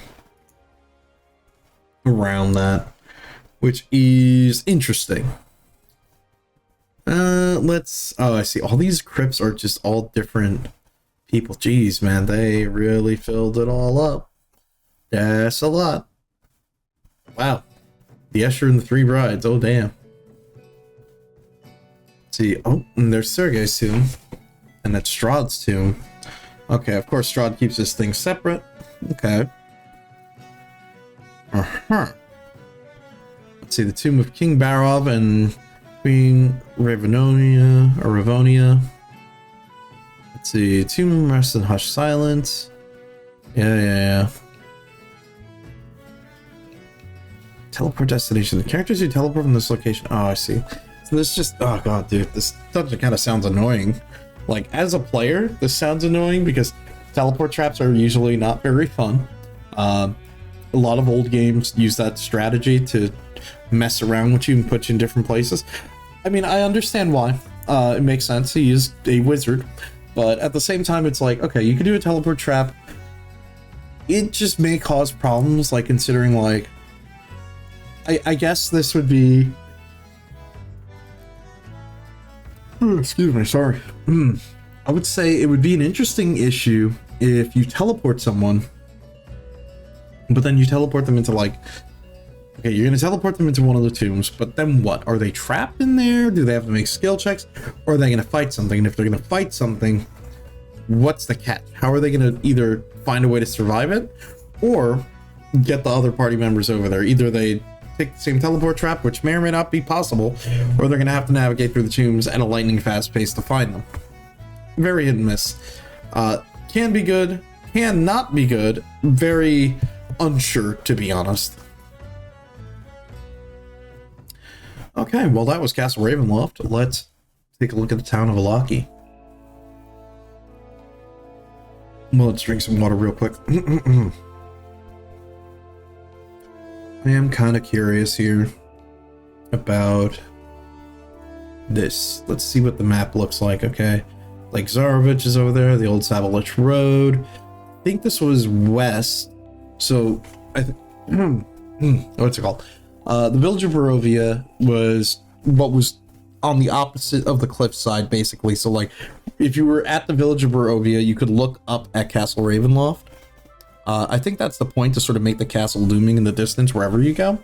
But I think Vallaki was to the west, or like northwest. It was like along that main road that you would follow. Zarovich Lake is up to the north, so it's probably a little like west, I'd say, of Castle Ravenloft. Like on this picture, it would be like over here in the northeast section, I think. If anything, we could always take a look at the map again later. Morning Lord. Hello. Were-Raven. Wait, so I guess this is where the Were-Ravens are from? Is it the feather? Let's just take a look. A little bit of a skim, shall we? Let's see.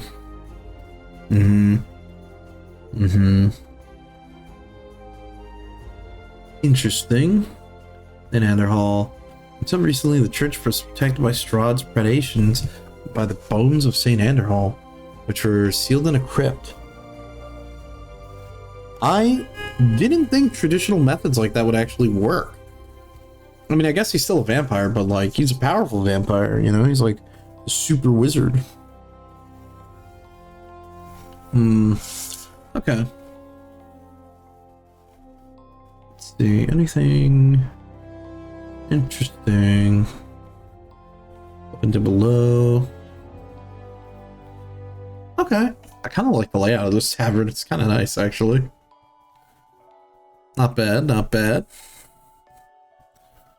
Let's see, the tap room. Okay, so here are the wolf hunters. Okay, so this would also end up dealing with the werewolves, because I do think that was one of the quest hooks in. To probably either have the party start at Vallaki, or to have them go through the gates and then have them on the eastern side, which was Village of Barovia, I think. Interesting. This doesn't also include... We haven't talked about the other thing. Like, wasn't there that place where the evil druids were bringing people to the hag? We didn't talk about that yet. Although maybe it's in a later part of the book. Let's start skimming a little bit. Let's start skimming.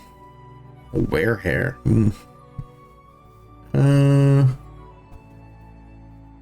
Master bedroom, Burst Master.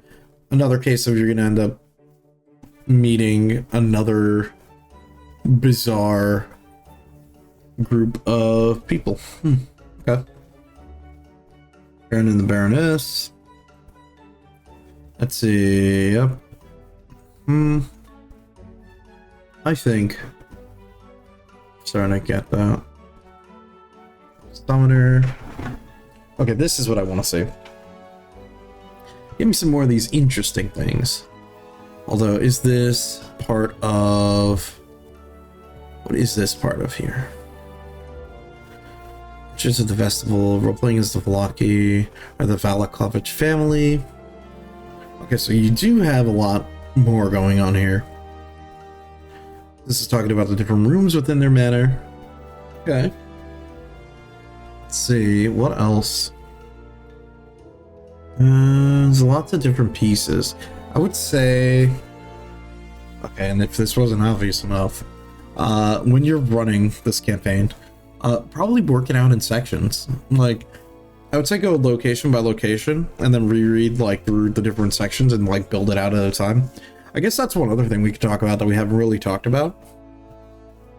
And that would be, preparation. When it comes to, like, preparing stuff for your campaigns, typically, what I would recommend... Let me lower this just a little bit. This track's a little loud.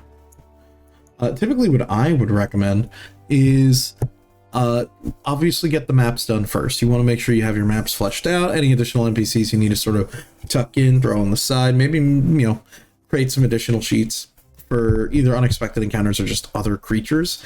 These are other things that you do want to keep in mind. Oh, wow. I lowered the music way too much. My bad. There we go. But, yeah, so I guess let's go through, like, a little checklist on this. I would say, do you have enough of the story planned out ahead of time? Do you know what section you're running of your campaign? In the sake of our example, we've been looking at Curse of Strahd. Let's say we built out the village of Barovia. We set that up.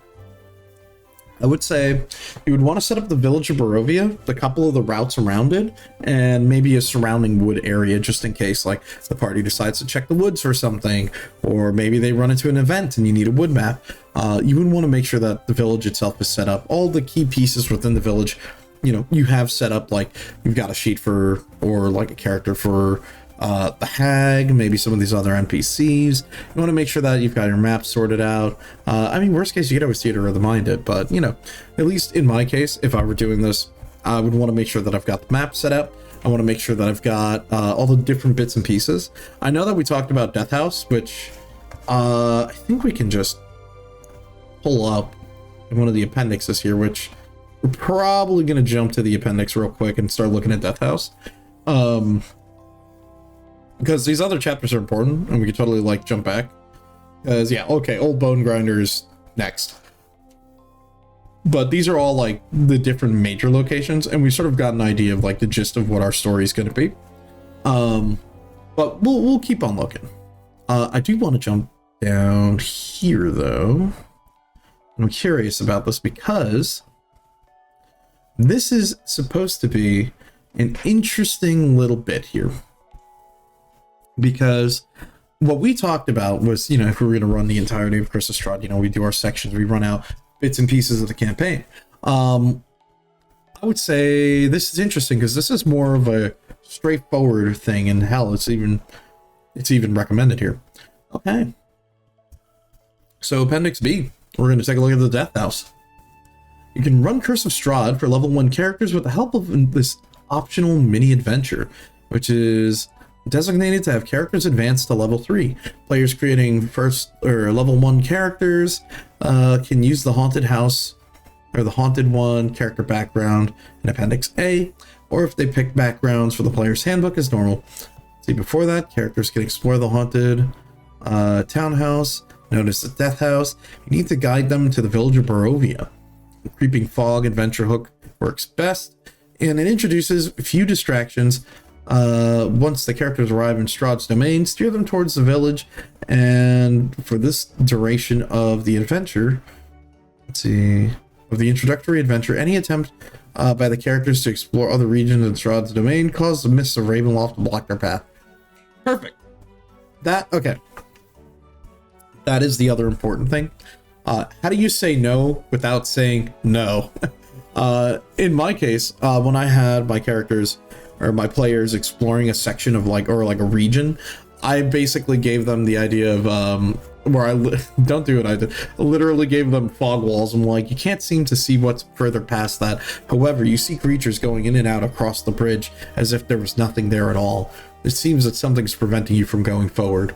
You know, something like that, you could say. In this case, you could literally just say, yeah, there's mist in the way, you can't see. The mist of Ravenloft seems to be blocking your path and preventing you from going further. That's okay. Let's see. Level advancement. This is a mini adventure, so characters gain levels by accomplishing specific goals rather than slaying monsters.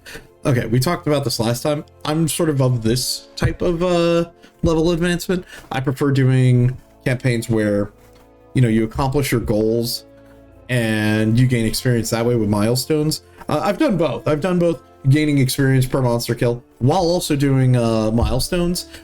Me in particular, I just prefer doing milestones. It just works a little better to me for me, IMO. But we already talked about the village of Barovia. We talked about a bunch of that. Let's learn about Death House. Because I am curious, because if I were to run Curse of Strahd, I would say let's start with Death House.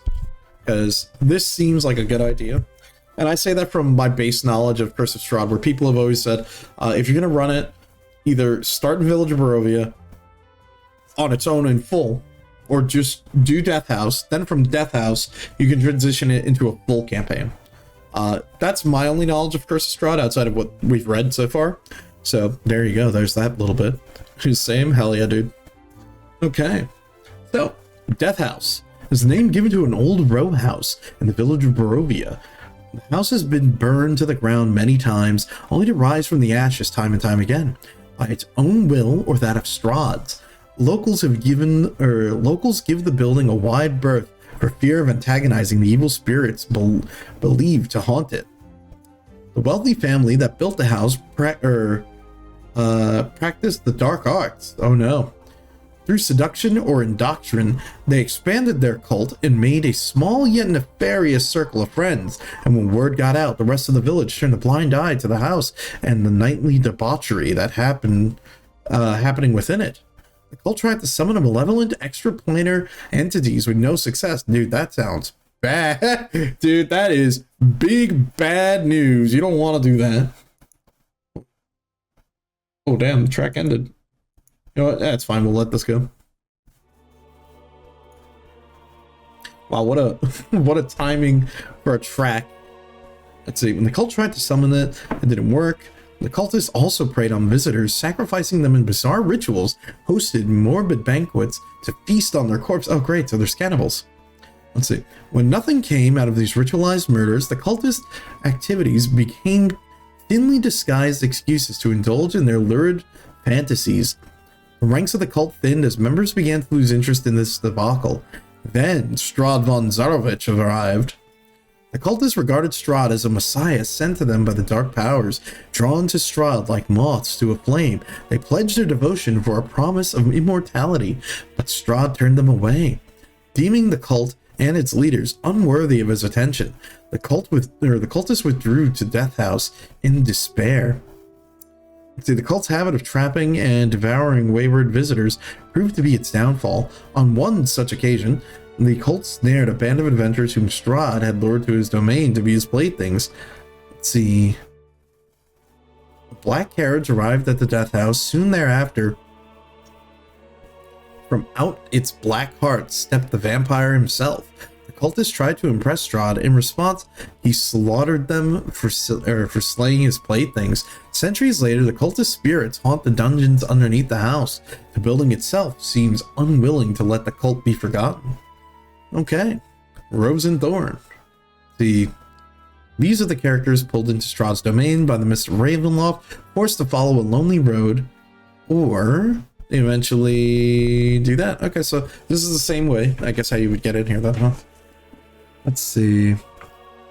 The gravel road leads to a village. Its tall houses, dark as tombstones, nestled among these solemn dwellings, are a handful of closed-up shops.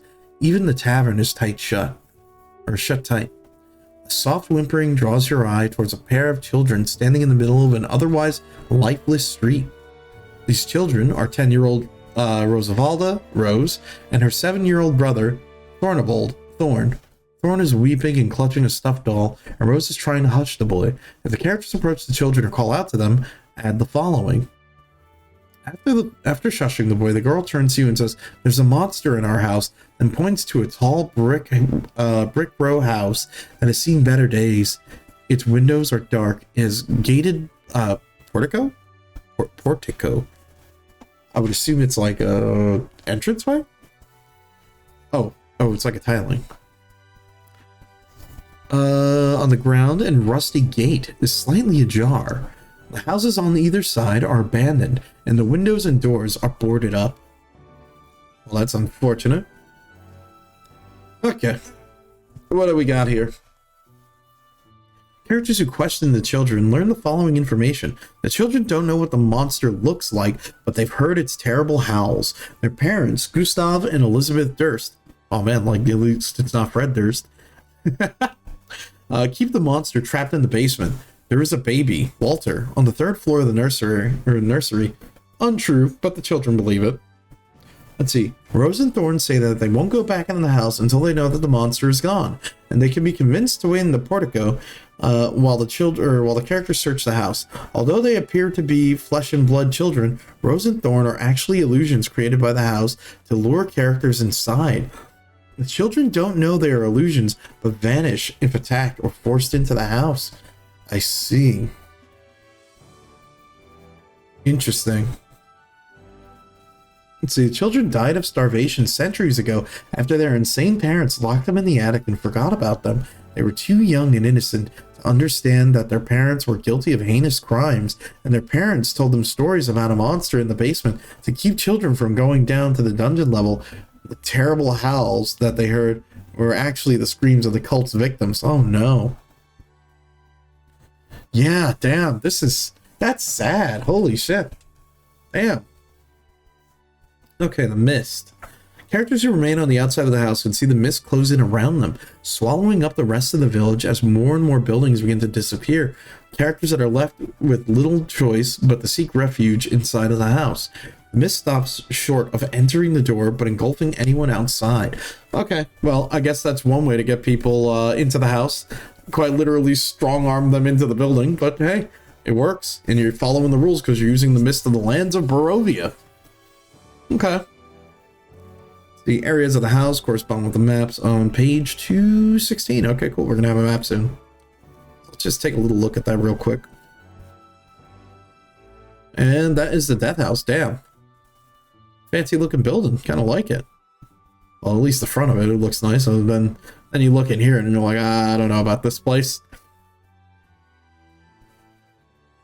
It's like, okay, the normal part of the house looks nice, sort of. And then you look at the dungeon, and the dungeon looks miserable. Huh. Well, goddamn. Okay, so let's scroll back up and start reading a little bit. And get a little bit more background on this. Entrance. Wrought iron gate with hinges on one side and a lock that fills the other archway of the portico stone. Okay. Gate is unlocked and the rusty hinges shriek when opened. Oil lamps hang from the portico chain ceilings. Oh yeah! Oh my god. Frizik, you hit the nail on the head. I'm thinking about that too. I was like literally Monster House, yeah. The house itself is haunted and it just set them up as bait to be pulled in. Oh my god. Dude, I haven't thought about that movie in so long. It's great. Okay, let's see. The Death House features. Okay. Death House is aware of its surrounding or wait, what? It's, oh shit, it's actually, we're kidding. Okay. The Death House is aware of its surroundings and all creatures within it. Its goal is to continue the work of the cult by luring visitors to their doom. Various important features of the house are summarized here. It has 4 stories, including the attic, with 2 balconies on the 3rd floor, one facing the front of the house and the other facing the back. This house has wooden floors throughout it, and all windows have hinges that allow them to swing outward. The rooms on the 1st floor and the 2nd floor are free of dust or signs of age. Floorboards and wall panels are well oiled drapes and wallpaper haven't faded, and the furniture looks new. No effort has been made to preserve the contents of the third floor attic. These areas are dusty and drafty, and everything within them is old and draped in cobwebs, and the floorboards groan under the foot or underfoot. Interesting. Ceilings vary in height. On the first floor, it has 10-foot high ceilings. Second floor is 12. Third floor has 8, and the attic has 13. Okay.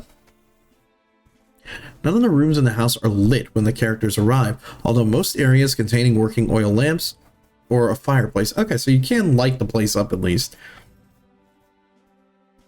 If the characters want, they can burn the house to the ground if they want, or they can burn the house to the ground if they want, but any destruction in the house is temporary.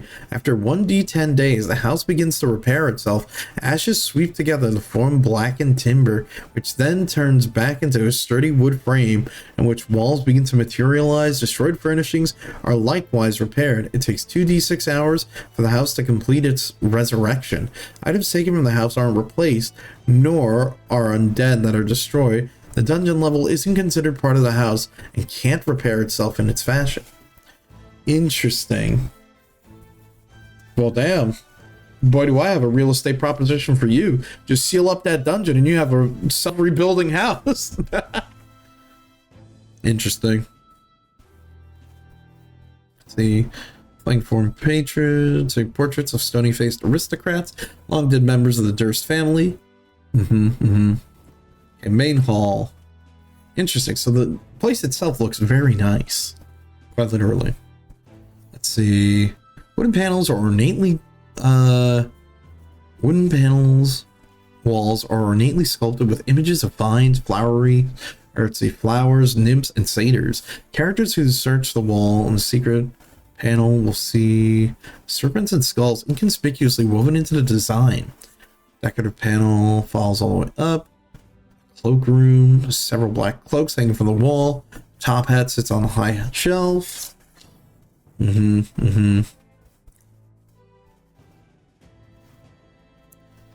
see, werewolf. Let's see the den of wolves. The dexterity check can be picked, and you can find a heavy crossbow, a light crossbow, and a hand crossbow. 20 bolts for each. Nice. That's the trapdoor. Hit him with the top left corner. Until then, Death House supernaturally hides the trapdoor. Okay. So I guess that's when we get sort of the story rolling. The kitchen is tidy. Dishware, cookware, neatly placed on shelves. It's interesting because the more we're looking at this, it's making me understand. It's supposed to be like a big trap. This is literally the biggest bait and switch because you're thinking you're going in here, you're like, where's the monster? This place is nice. Maybe we should just crash in here. The kids are gone, and then, you know, it seems okay, but there's got to be the catch. There's gonna have to be like a moment where everything snaps and goes crazy. You know what I mean? Which I'm sure we're gonna get to. Let's see. Hang above the mantle. Durst family. Yeah, okay. Let's see. Velvet drapes cover the windows of this room. An exquisite mahogany desk and matching high back chair face the entrance of the fireplace, which hangs above a framed portrait of a windmill perched on top of a rocky crag. Situated in the corners of the rooms are two overstuffed chairs. Floor-to-ceiling bookshelves line to the south wall, where the rolling wooden ladder allows one to easily reach the high shelves. Interesting. More secret doors, secret room. Huh.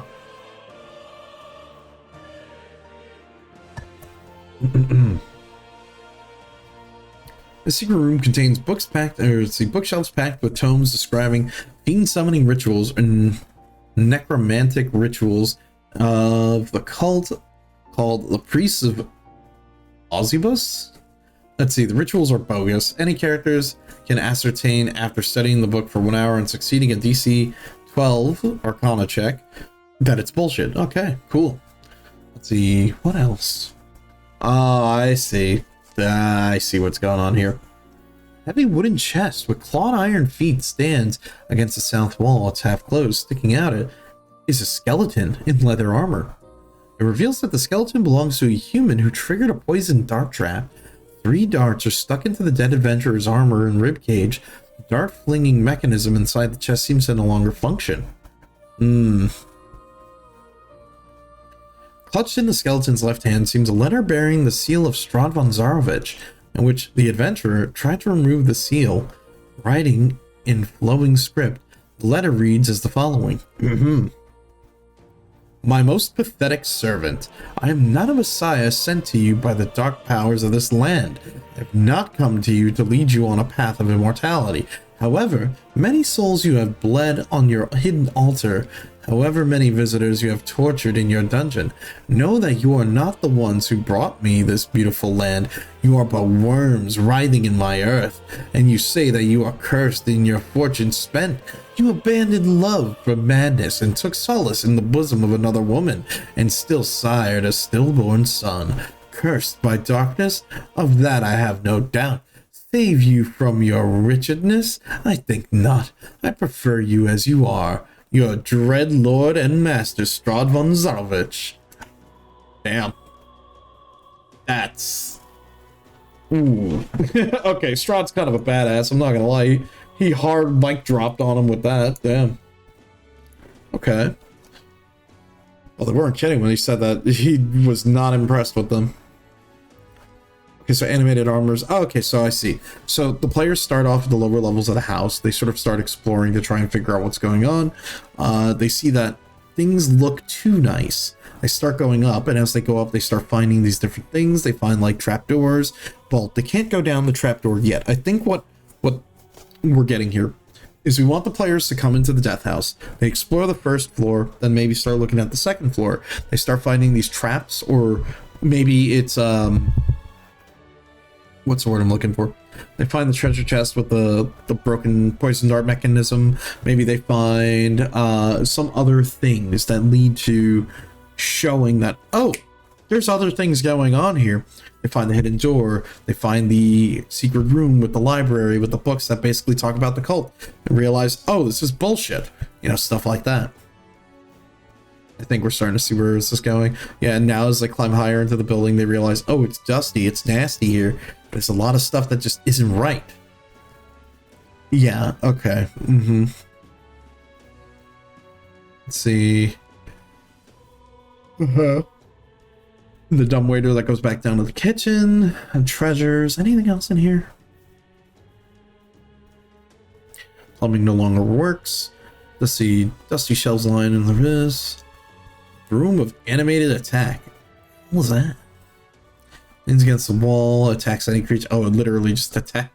Okay, I mean, you could have just called it an animated room, but okay. Okay, the nursemaid's suite. Her suit. Let's see. Dust and cobwebs enshroud an elegantly appointed bedroom. In an adjoining nursery, the double doors set with panes of stained glass pull apart open to reveal a balcony overlooking the front of the house. The bedroom once belonged to the family's nursemaid. The master of the house and the nursemaid had an affair which led to a birth of a stillborn baby named Walter. Oh, and that's why the kids said there's a third. Oh, that's sad. Yeah, the kids say that that's the third children, or the third child that's in the building. The cult slew the nursemaid shortly after. Unless the characters already defeated it in the Area 18, the nursemaid spirit haunts the bedroom as a specter. Manifests and attacks a character, and they try to open the door to the nursery. The specter resembles a terrified, skinny thin young woman. It can't speak or be reasoned with. Let's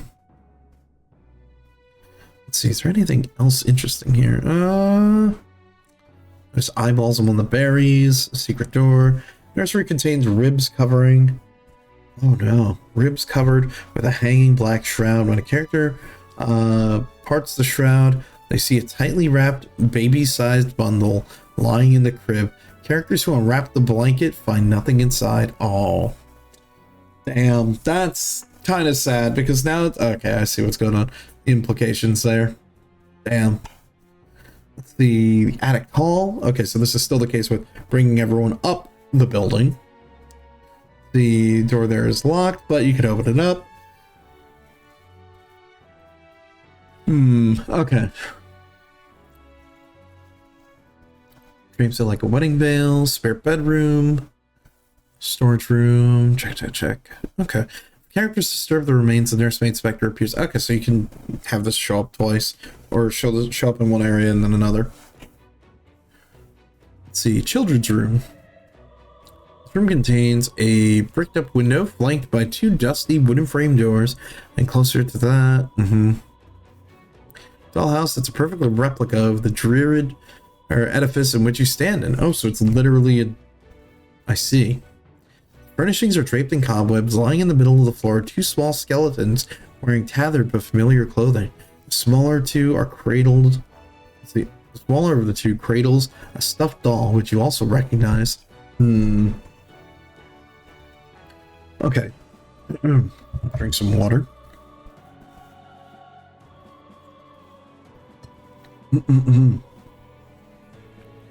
Okay. The Durst children, Rose and Thorn, were neglected by their parents and locked in this room until they starved to death. Oh, that's sad. See, their skeletons lie in the middle of the floor, plain as day, wearing tattered clothing that characters can recognize as belonging to the children. Thorn's skeleton cradles a boy's stuffed doll, and the chest contains an assortment of stuffed animals. Characters who search the dollhouse and succeed on a DC 15 Wisdom and find all the secrets of the house, including one attic that leads to a spiral staircase. Okay, so that's interesting. The dollhouse is almost like a map, too. Maybe it's their spirit trying to...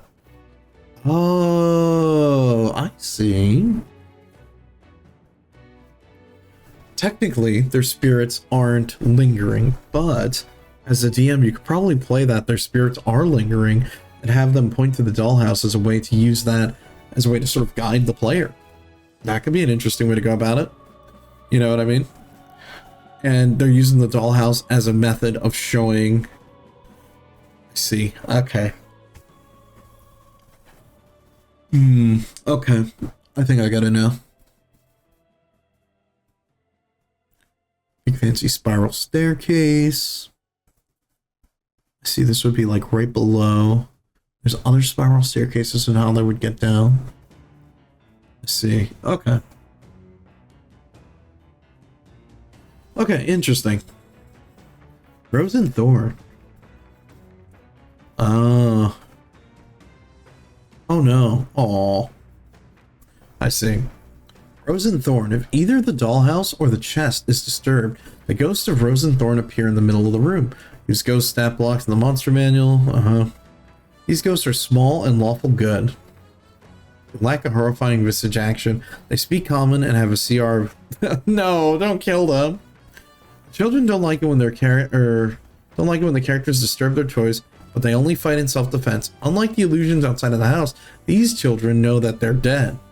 If they ask how they died, Rose and Thorn explain that their parents locked them in the attic to protect them from the monster in the basement, and that they died from hunger. If asked how one gets to the basement, Rose points to the dollhouse and says, "There's a secret door in the attic." The character who then searches the dollhouse for secrets gains an advantage. Oh, okay, so then you would give them advantage. Okay. The children fear abandonment. If one or more characters try to leave, the ghost attempts to possess one of them. If he possesses a character, allow the player to remain in control of their character, but assign one character, assign the character one of the following flaws. Oh, okay. If the character is possessed by Rose, gain the following flaw. I like being in charge and get angry when others tell me what to do. Let's see, and then when you're possessed by Thorn, Thorn gains the following flaw. I'm scared of everything, including my own shadow, and weep with despair when things don't go my way. Interesting. I mean, that's one way you could go about it. Let's see. A character possessed by the ghost of Rose or Thorn won't willingly leave the house or the dungeon below. Both ghosts can be intimidated into leaving their host with a successful DC 11 charm. Ghosts reduced to 0 hit points can reform at dawn the next day. The only way to put the children's spirits to rest by putting their skeletal remains in their tombs. Oh, however, the children don't know this. Okay. If the party lays the children's spirits to rest, each character gains inspiration. Yeah, I'd hope so. I mean, that would really suck if you didn't. Like, holy shit. Okay. Secret staircase. Okay, so this would be the staircase that they find in the attic. It descends 50 feet down into the dungeon, passing through the lower levels of the house, making it very descent. Thick cobwebs fill the shaft. I see. Okay. Characters find Strahd's letter in the secret room. We already talked about the letter. Okay. Dungeon features. The dungeon level underneath Death House is caved out of the earth, or out of earth, clay, and rock. The tunnels are at least 4 feet wide. Oh, damn. Let's see. By 7 feet tall. Wow, literally just like single file line. With braces at a 5-foot interval. Rooms are 8 feet tall, with supposedly or supported by a thick wooden post with cross beams. Let's see, the only area has a 16-foot ceiling, so it's probably that big room we saw. Yeah, it's probably like right here. And if all these are all small, probably just this big room here.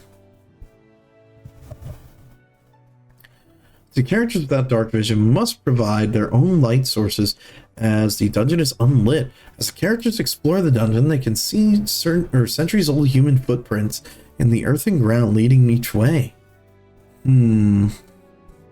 Characters find a replica secret door. Yep. Characters who descend end up there. Dungeon entrance. Ghostly chanting. Okay, so things are already popping off as soon as you get down here. Okay.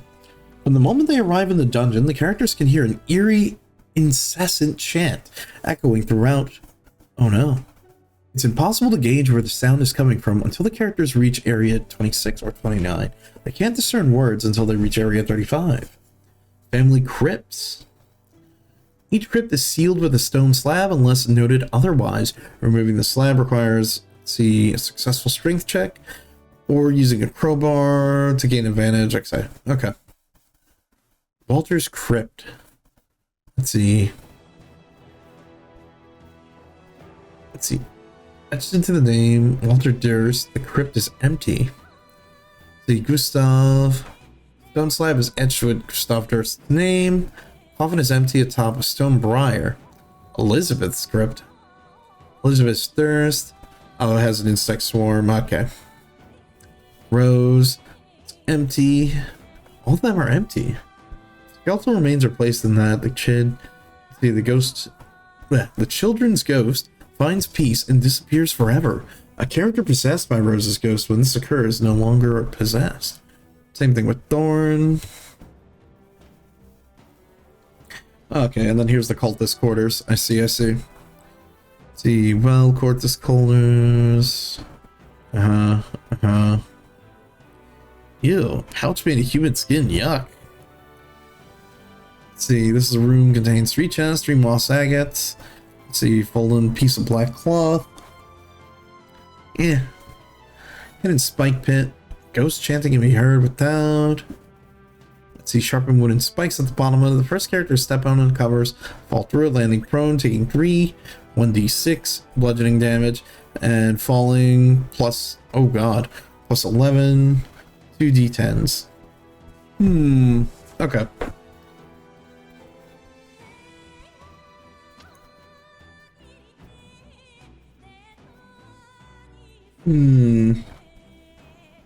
Let's see what else we got. Dining hall, we already kind of saw. Contains a brick that slithers out. Oh. Okay, so there are ghouls down there. Shrine to the Dark Lord. This room is fellstoned with a moldy skeleton that hangs from a rusty shackles against the wall. A wide alcove in the southern wall contains a painted wooden statue carved in the likeness of a gaunt, pale-faced man wearing voluminous black cloth, his pale left hand resting on the head of the wolf sitting next to him and his right. See, the room exists in the west and north walls. Chanting can be heard on the west side. Okay, so this is just the shrine to Strahd. Yeah, okay, makes perfect sense. Statue depicts Strahd, whom the cultists have made sacrifices in the vain hope that he might reveal his darkest secrets to them. If the characters touch the statue or take a crystal orb from Strahd's hand, 5 shadows form around the statue and then attack. The shadows, let's see. No, the shadows. The spirits of the former cultists pursue who flee beyond the room. Let's see, skeletons on the wall are harmless decor. Oh, wow. Okay, cool.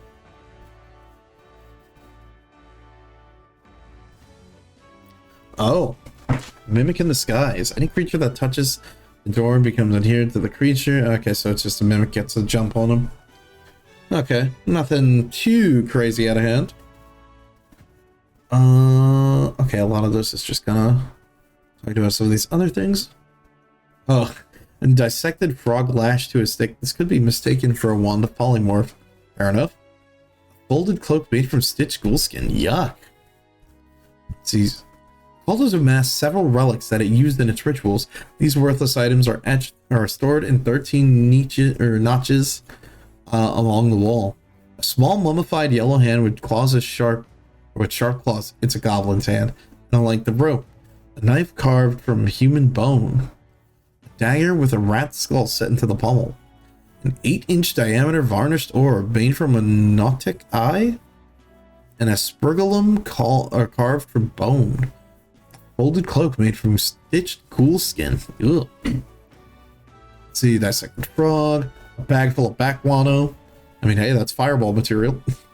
So bad. A hag's severed finger. A 6-inch tall wooden figurine of a mummy. Its arms crossed over it. An iron pendant adorned with a devil's face. Cool, I guess. The shrunken, shriveled head of a halfling. Oh no. Let's see, small wooden coffer containing a dire wolf's withered tongue. Yuck. Wow, this is all garbage. You weren't kidding. It doesn't seem like there's anything else. I guess there's still the ritual chamber. Canting stops as soon as you peer into this 40-foot room. Murky water covers most of it. In the middle of the room, more stairs arise to form an octagonal dais. Oh, that's that thing in the middle. Rusty chains, shackles dangle from the ceiling directly above the stone-mounted altar on the dais. The altar is carved with hideous depictions of gasping ghouls and is stained with dry blood. Damn, even with it in the water? Ooh. That's like actually no good. Okay.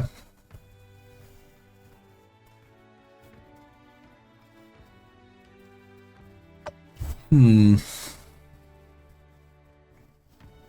see, what do we got here? Okay, so I guess this would be an encounter with the cult as well as anything else. So just basically like the ghouls that are still attached to the altar, maybe.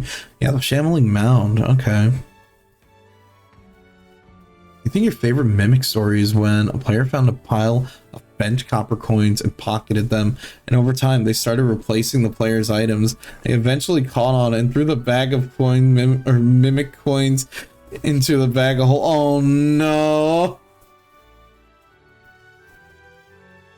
Threw the bag of coins mimic into the bag of holding. That just sounds like, oh wait a minute, dude. Oh, I forgot what it is. I think it's like I think it's Dungeon Dad or something. He may have done a video about this. Dude, you could totally make a bag man. The mimic takes on a new shape or a monster and it just comes out of the bag of holding to try and kill you in the middle of the night or something. Oh my god, that's genius. Oh man. Let's see, what else? What else do we have? Let's see, one must die. Any character climbs on top of the dais and reads, one must die, one must die, one must die. Let's see. The apparitions are harmless the apparitions are harmless figments that can't be damaged, turned, or dispelled. Characters on the dais, when the cultists appear, must sacrifice a creature on the altar or face the cult's wrath. Characters must ascertain what must be done with a successful intelligence, or let's see, religion or insight check. To count as a sacrifice, the creature must die on the altar. The apparitions don't care what kind of creature sacrificed, they aren't fooled by illusions, but if the character makes a sacrifice, the cultists fade away, but their tireless chant of, "He is the ancient, he is the land," echoes again and again. Strahd is aware of the sacrifice, and the death house now does nothing to hinder the characters. See the endings below. Okay, if the characters leave the dais without making a sacrifice, let's see. If they leave without making a sacrifice, the cultist chant changes. Logathorn, the Decayer, we awaken thee. This chant rouses the shambling mound and prompts it to attack. It pursues prey beyond the room, but won't leave the dungeon. It can move throughout the tunnels without squeezing, and completely fills the space in. At the start, the shambling mound's first turn, the chant changes. The end comes. Death be praised. If shambling mount dies, then the chanting stops and the apparitions vanish. Okay, well, let's read the ending. Okay. The mist of Ravenloft continues to surround the death house until the characters stand atop the dais and either appease or defy the cultists. Strahd is satisfied either way, prompting the mists to recede. The cult is appeased. The death house harbors no ill will towards the party, willing to sacrifice a life to appease the cult. Once sacrifice is made, the characters are free to go. Upon emerging from the house, the characters immediately hit level 3. Okay. The cult is denied. If the characters deny the cult their sacrifice, or either destroying or shambling mound or escaping it, Death House attacks them when they try to leave. They're returned upstairs and they must roll initiative as they discover several architectural changes. All the windows are bricked up within that's an unfortunate way to read that. All the windows are bricked up, and windows and outer walls are impervious to the party's weapons and magic attacks. All the doors are gone, replaced by slashing scythe blades, and players must make a DC 15 dexterity check, or acrobatics, to pass through the trapped doorways. Characters who spend 1 minute studying the blades in particular can take advantage of the momentary gap in their repeated movements. Failing it, they take 2d10 slashing damage, but manage to pass through the doorway. Any creature pushed through the doorway must make a DC 15 saving throw or take damage. Blades can't be disarmed. Every room that contains a fireplace or an oven or stove is now filled with poisonous black smoke. The room is heavily obscured, and any creature that starts its turn in the smoke must make a DC 10 Constitution saving throw or take 1d10 poison damage. Damn, they were not kidding. This whole place is trying to kill you. The interior walls become rotten and brittle. Each section of footing has 5 AC and 5 hit points and can be destroyed with a successful strength athletics check. Each 5-foot section of the wall that is destroyed causes a swarm of rats to pour out and attack. The swarm won't leave the house. Keep track of initiative as the players make their way through the house, because once they escape and advance to 3rd level, the house no longer does harm to them. Well, damn. Funny thing is that mimics don't need to breathe when an item form. The players got a boat as a reward, and the mimics started escaping the bag and started replacing items on the boat. Eventually, they left the boat in their care as the cabin boy. As the cabin boy, a stowaway they found. Eventually, they came back to the boat. To the site of the torn up clothing. Oh no, and some bandits and a child. Oh my god, dude. Now that's crazy. Okay. Well, damn. We talked about it. Now we know. We talked quite a bit about Death House. Talked a bit about good old Strahd. Although I do want to take a look at some of these other things, but we got stuff we'll talk about. But I will say, I'm going to take a quick break real quick. And when we come back, we are going to, answer our questions a little better. We're going to talk about it in the hindsight as if we were going to run Death House, because I think that'd be the more realistic one. Let's start simple.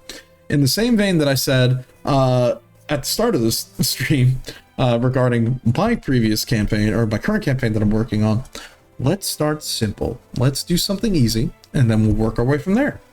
So, on that note, I will be right back 1 second, and we just go get some more water real quick, and then we'll start talking about how we would build Death House.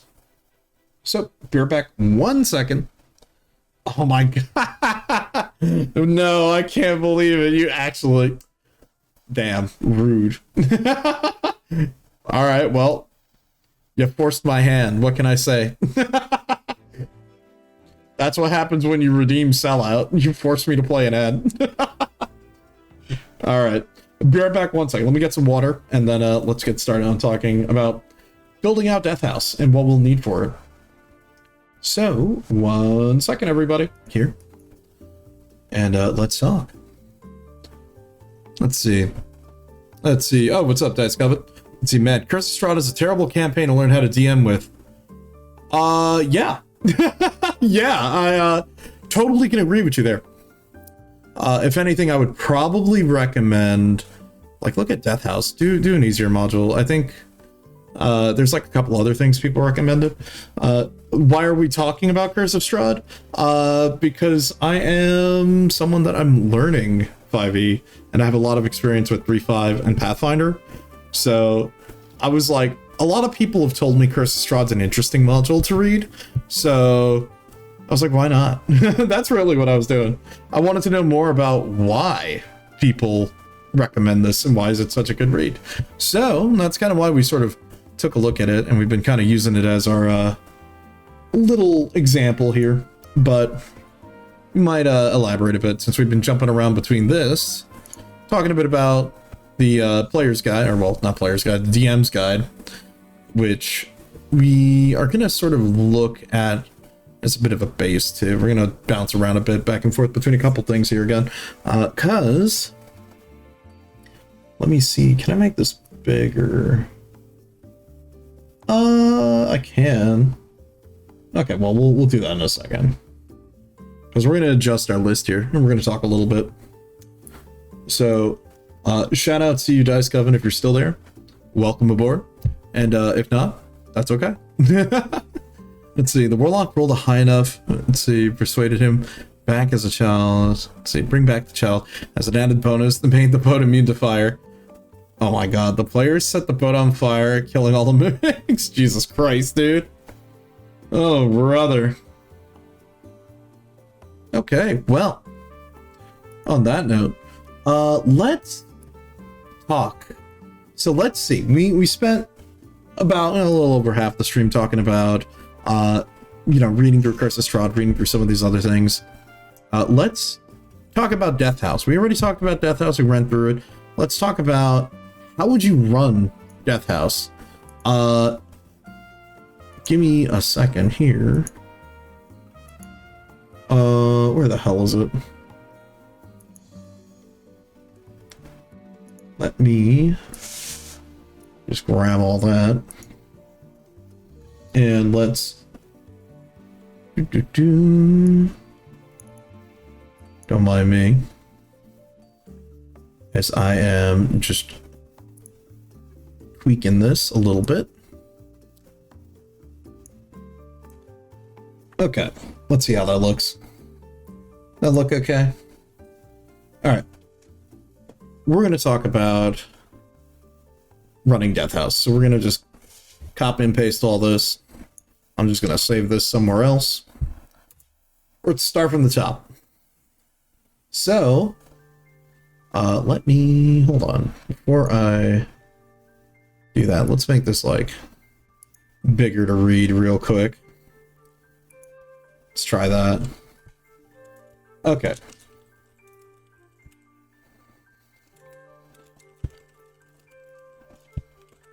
Okay, all right. So, let me just move us back over here. We're gonna pull up Curse of Strahd, and we're gonna need to get a little bit spicy here. Let's pull up the map.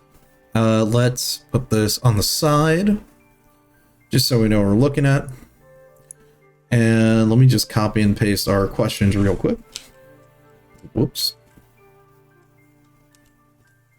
Let's see, so let's just wipe out our answers here.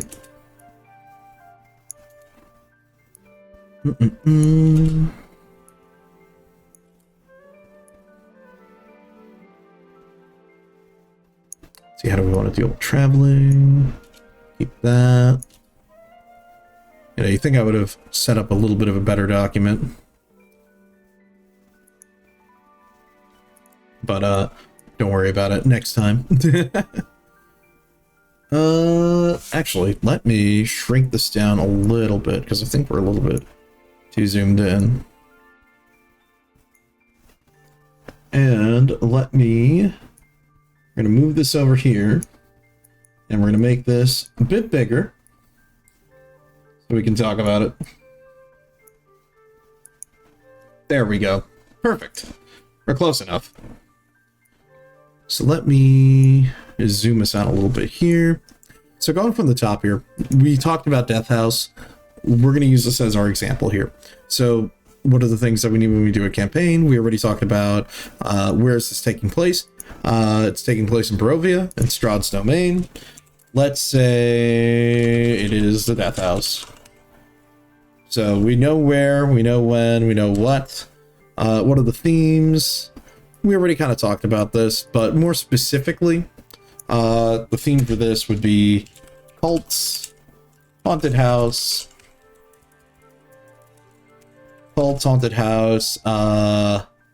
rituals, and obviously, I guess, like Strahd, but he's supposed to be like the big malevolent presence in the back.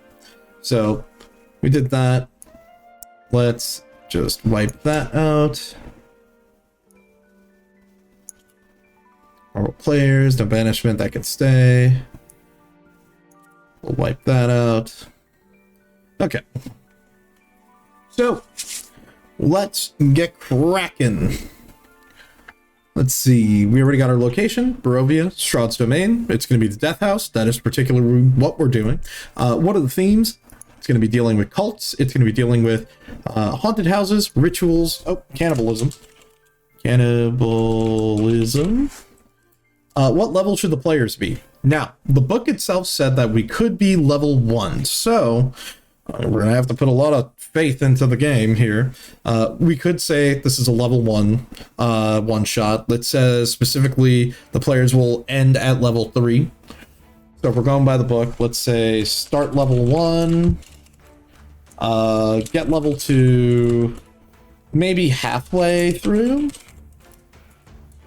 milestone, and then end level 3. Okay. How much money should the players have? Whatever's within the starting equipment. So we'll just say this is more or less how much wealth. I should rename that. So how much wealth should our players have? Our players should have, at this level, if we go back to the DM guide, since this is first level and it's just a regular standard campaign, normal starting equipment.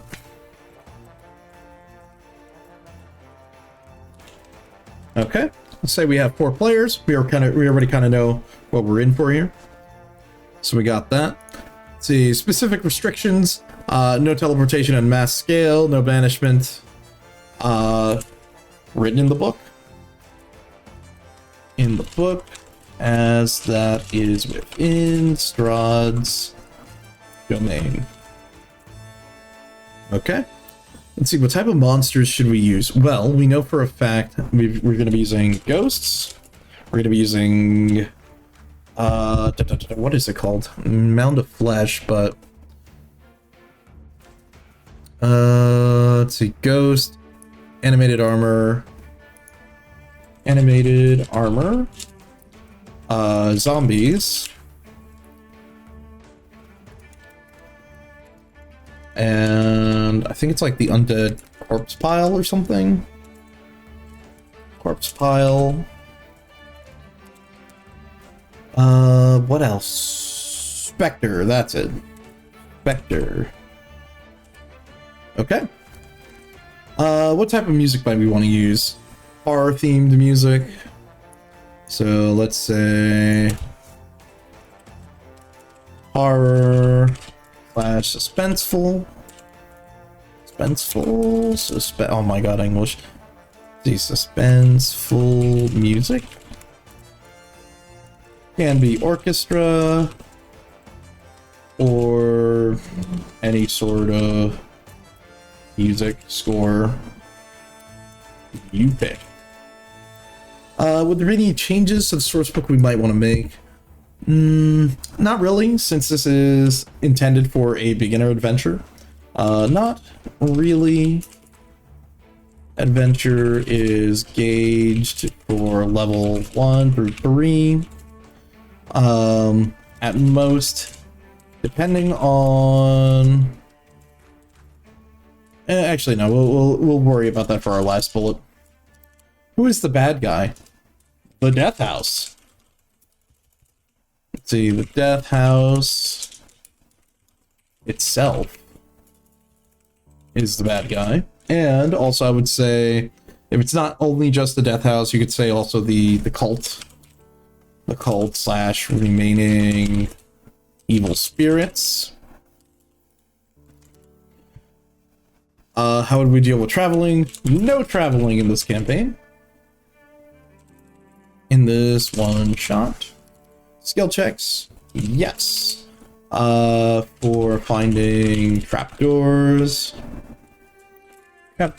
secret rooms, etc. Check book. E-O-O-K. Wow, I can't type tonight. Check the book. Any additional house rules? I don't think I'd have any additional house rules other than, you know, obviously don't be a dick, but that's always kind of the house rule. I would say... probably not to... I was gonna say not the metagame. Well, no shit. Probably not to min-max as hard. I mean, you can, obviously. I mean, it's low level too, so who cares? But, I don't know. I really don't have any additional rules. No additional changes needed. Okay, what type of reward do you want? There really isn't one. I guess the reward would be freeing spirits that are trapped within. Although this is Barovia, even if they burn down the building still comes back. They could at least put the spirits of the children to rest. That's really about it. I don't think, even with what's implied from the end of the book, like if we look at the ending section again, there's not really much that's implied. Like it's implied that the only ending is that you get to leave. There's not really an end of the haunting, an end of the building. It's just you get to leave. So keep that in mind. Let's see, freeing the spirits that are trapped within, specifically the kids, and fleeing with your lives. Anything else we want to add? Not really. The story itself is fairly simple. It's a haunted house. You're being invited by a vampire to Barovia. You somehow end up getting strong-armed in there. I would say maybe give the kids a bit more screen time early. Mostly so you can sort of get your party to align with the hook. Also, hold on, I realize this is like cut off at the bottom. Whoops. Hold on 1 second. Let me just fix that real quick. There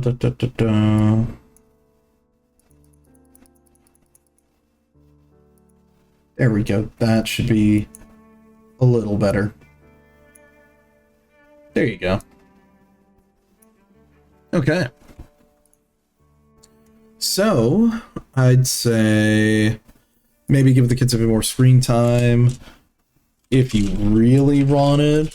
So if you really wanted, we could flesh out the story of the cult. What is this music? This is a little bit too dramatic for that. Oh, I know what we could play. Nah, it's a little bit too... There we go.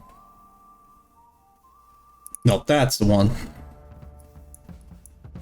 Okay, so I would say maybe we could give the kids a bit more screen time early to flesh them out. If you really wanted to, you could flesh out the drama between the family. You could see, you could go in depth on the cult. I guess this is more or less a question for you, the DM, which is something that we could talk about. It's more or less, how much extra work do you want to give yourself? Do you want to like really flesh out the characters of this short story? They're pretty one note, to be honest. There's a little bit of a mystique. The cult has a little bit more detail where it's basically a sham, really. It's a sham with people doing bad things to sort of appease Strahd, but Strahd doesn't care. You can use that as sort of your way in or out, depending on sort of what you want to do. Again, you can play around with the short story quite a bit. I'm kind of glad that this is the way it is, because let's say the party doesn't want to end up doing Curse of Strahd, but they still want to do Death House. You could still do Death House. You can run this campaign, and then from there you could sort of decide, okay, that's it, we're out. You could even say maybe it's not even in Barovia if you really wanted to, but you could still say there is a haunted house, because you could sort of take it out of context as well. It's up to you, ultimately. It could be that's the case, or you could do like what the book recommended, and you could use this as sort of your footstone into starting a Curse of Strahd campaign. Again, not 100% needed, and again, this is just to use as a start. So let's say you finish this mini campaign here, okay, and then you wanted to then transition this one shot into the start of a Curse of Strahd campaign. You totally can. You can totally use this and then start the rest of the village of Barovia. So say your characters get out of the haunted house, and then you start realizing, okay, the mist has now left the village, things are opening up now, we can start talking to people in the village of Barovia, and then you could start learning about Strahd, continue along the way, and the whole Curse of Strahd campaign begins. As to talking about difficulty as the DM for you to run as a campaign, me personally, I would recommend just do Death House. If this is your first time ever DMing, probably do Death House. It's a very small, concise location. It is literally a haunted house. You can do that as a simple campaign. Get your buddies together, put it together, piecemeal, no problem. And if you want to run a simple module with just learning how to play the game and learning how to DM, I would recommend just doing Death House. If you wanted to tackle Curse of Strahd, it is a lot bigger, as we've seen, where we spent like past 2 hours talking about Castle Ravenloft and a whole bunch of other stuff in the chapters. And I will tell you, there is good stuff in there. You can totally look at the book and don't feel intimidated. That's the main thing I would say. There's a lot of things, a lot of bits and pieces, and it's really up to you. You don't have to dig too deep. It's really, however, up to you. You want to run the campaign ultimately. You could choose to run a number of events. Hell, you could even take out as much as you want either. It's up to you. Random encounters, they vary. The monster table is just okay. Yes, we'll take a look at that. Since we didn't look at some of these other things, like obviously these are the main items from the Curse of Strahd campaign that you would get from the treasures, from the card reading that you do earlier. I think the card reading is a cool idea, but again, if you're a new DM, it can be kind of complicated. So I would say, like, I think there's other modules that are easier, like I think, what is it, like Waterdeep Dragon Heist people recommend, or like what is it, Lost Mines of Phandelver? Something like that. Those are very simple campaigns that you can run. Or things like we talked about last time is you could just even make your own campaign. You could even make your own setting, and we could talk about that, which we talked about last time. And I think a good way to do it is sort of with like let's zoom in a little bit here. It's sort of with like how this is set up here. Okay.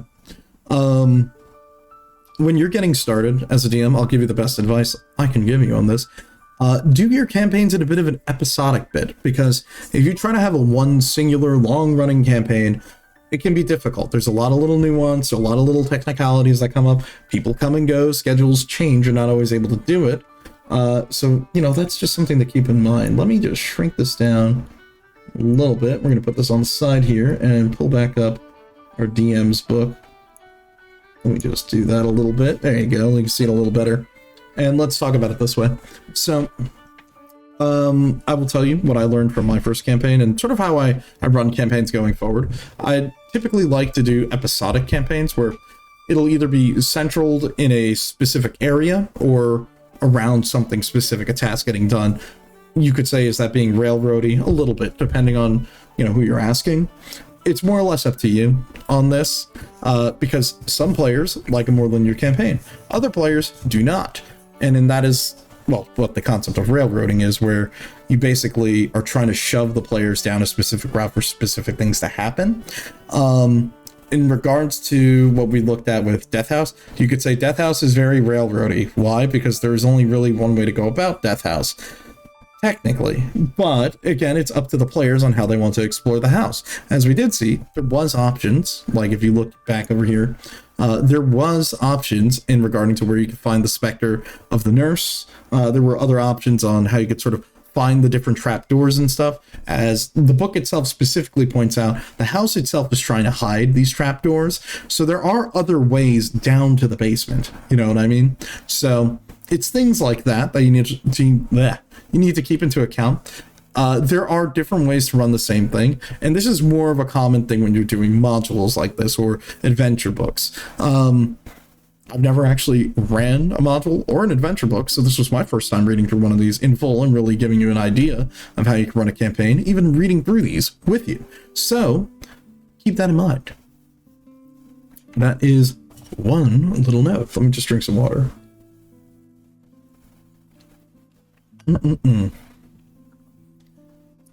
Oh, that was a lot of yapping.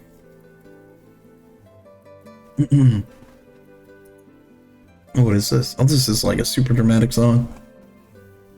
What's a fun one? Oh, this is a good one. All right. Let's see. So let's take a look back at the DM's book. I'm curious, what else would I recommend? Let's do this and then this. And let me hide our little list here for now, since I think we're kind of done looking at this for now. Let me just move this back in the center here. And there we go. All right. But I do hope that overall my sort of rambling on that kind of made some sense. Like, there is a reason, well, two reasons we looked at Curse of Strahd. One of them was, well, I'll be honest, I just wanted to read it. It's a pretty interesting book. And then two, it's the idea of, as a new DM, you can look at these complicated adventures and still find something that you can run. So in the concept of, say we were going to take, you know, Curse of Strahd as an episodic campaign, we would sort of do each location would be their own little bit. We can do that section of the campaign, take a break, do the next section of the campaign. And as long as, you know, your players are okay with that, that's totally fine. You don't need to run it all in one shot. Don't be stupid.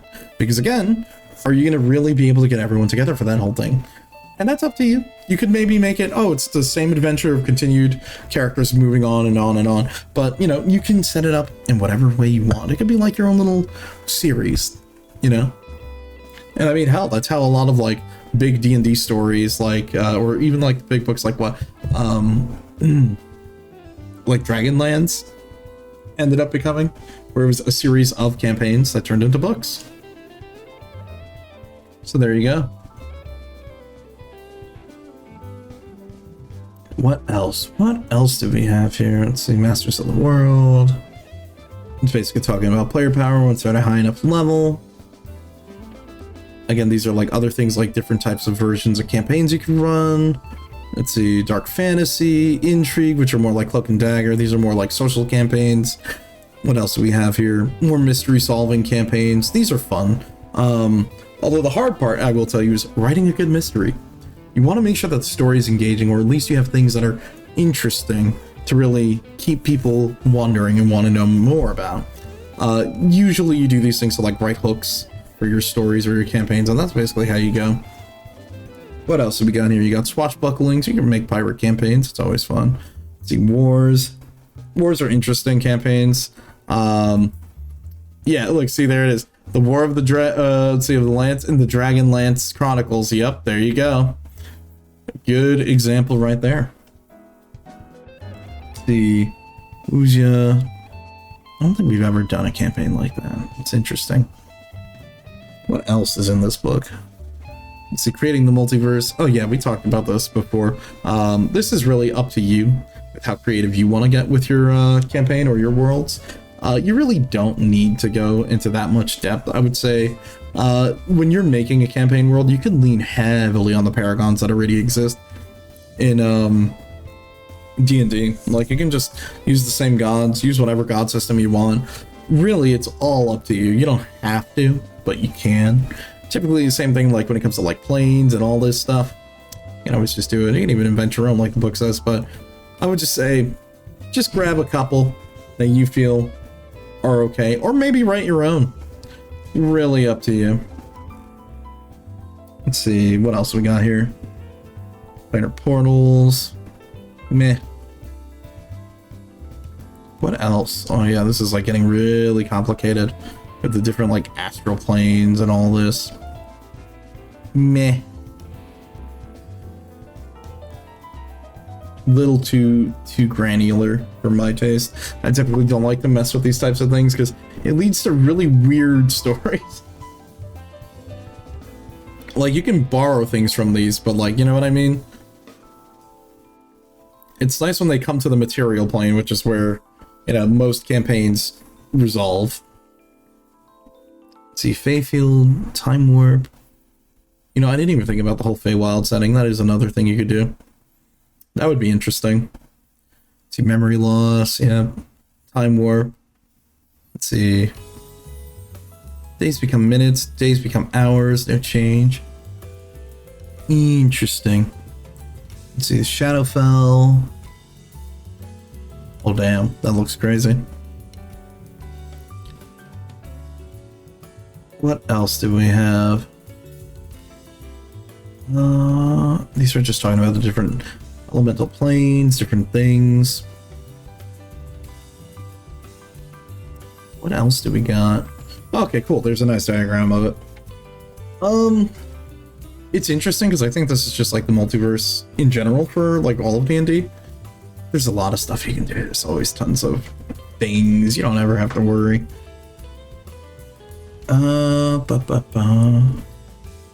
The Great Conflagration, the Plane of Ash, the Sea of Fire.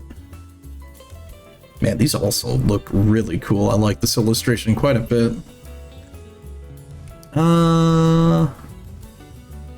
What else? Honestly? Okay, these are more talking about the different planes. I wonder if there's... Oh, we gotta keep scrolling for a bit because I'm curious if there's gonna be any more things. Oh, this is talking about like all the 9 circles of hell. Okay, actually this is kind of interesting. If you're gonna run a campaign in the hells, there's like a lot of things you need to know about it. Like, this is, in my opinion, I guess this is turning into how much of a scholar do you want to be to really learn more and more. If you really want to do a campaign at hell, you totally can. It's just kind of a pain in the ass because there's a lot of things you need to learn, specifically when you're talking about like the hells in D&D, the different layers of hell, all the different things that happen, etc. Like Avernus, all these other things. There's a lot of stuff you gotta like know, because it's not like it goes up like you how do I describe it? It's kind of tricky. It's like you can go up and down in the planes depending on like alignment. There's like a whole bunch of other things. There's a lot of stuff to it. Arcadia. Let's see. Archon. Also, I love this like little description at the bottom, or that little like drawing. Let's see, other planes. Yeah, this just goes on forever. Okay, what's something else? Oh my god, it's a Baba Yaga. That looks cool. Holy shit. Hey, what's up, Leaf? How you doing? We kind of wrapped up our section talking about Curse of Strahd. I really don't have much else to say about it. Other than, you know, we read a bunch of it, and then I said, you know what? I want to jump to Death House, and let's talk about Death House, because that'd be important. So, there was a lot, but you didn't miss out on too much either. I'm done with the Chinese New Year prep. Nice. How did it go? Did you end up cleaning that turtle tank? Let's see. Creating words. Okay, yeah, creating adventures, yeah. Who matters? What is the threat? Okay, this is the other fun thing we could talk about. But let me just adjust the stream title. 1 second.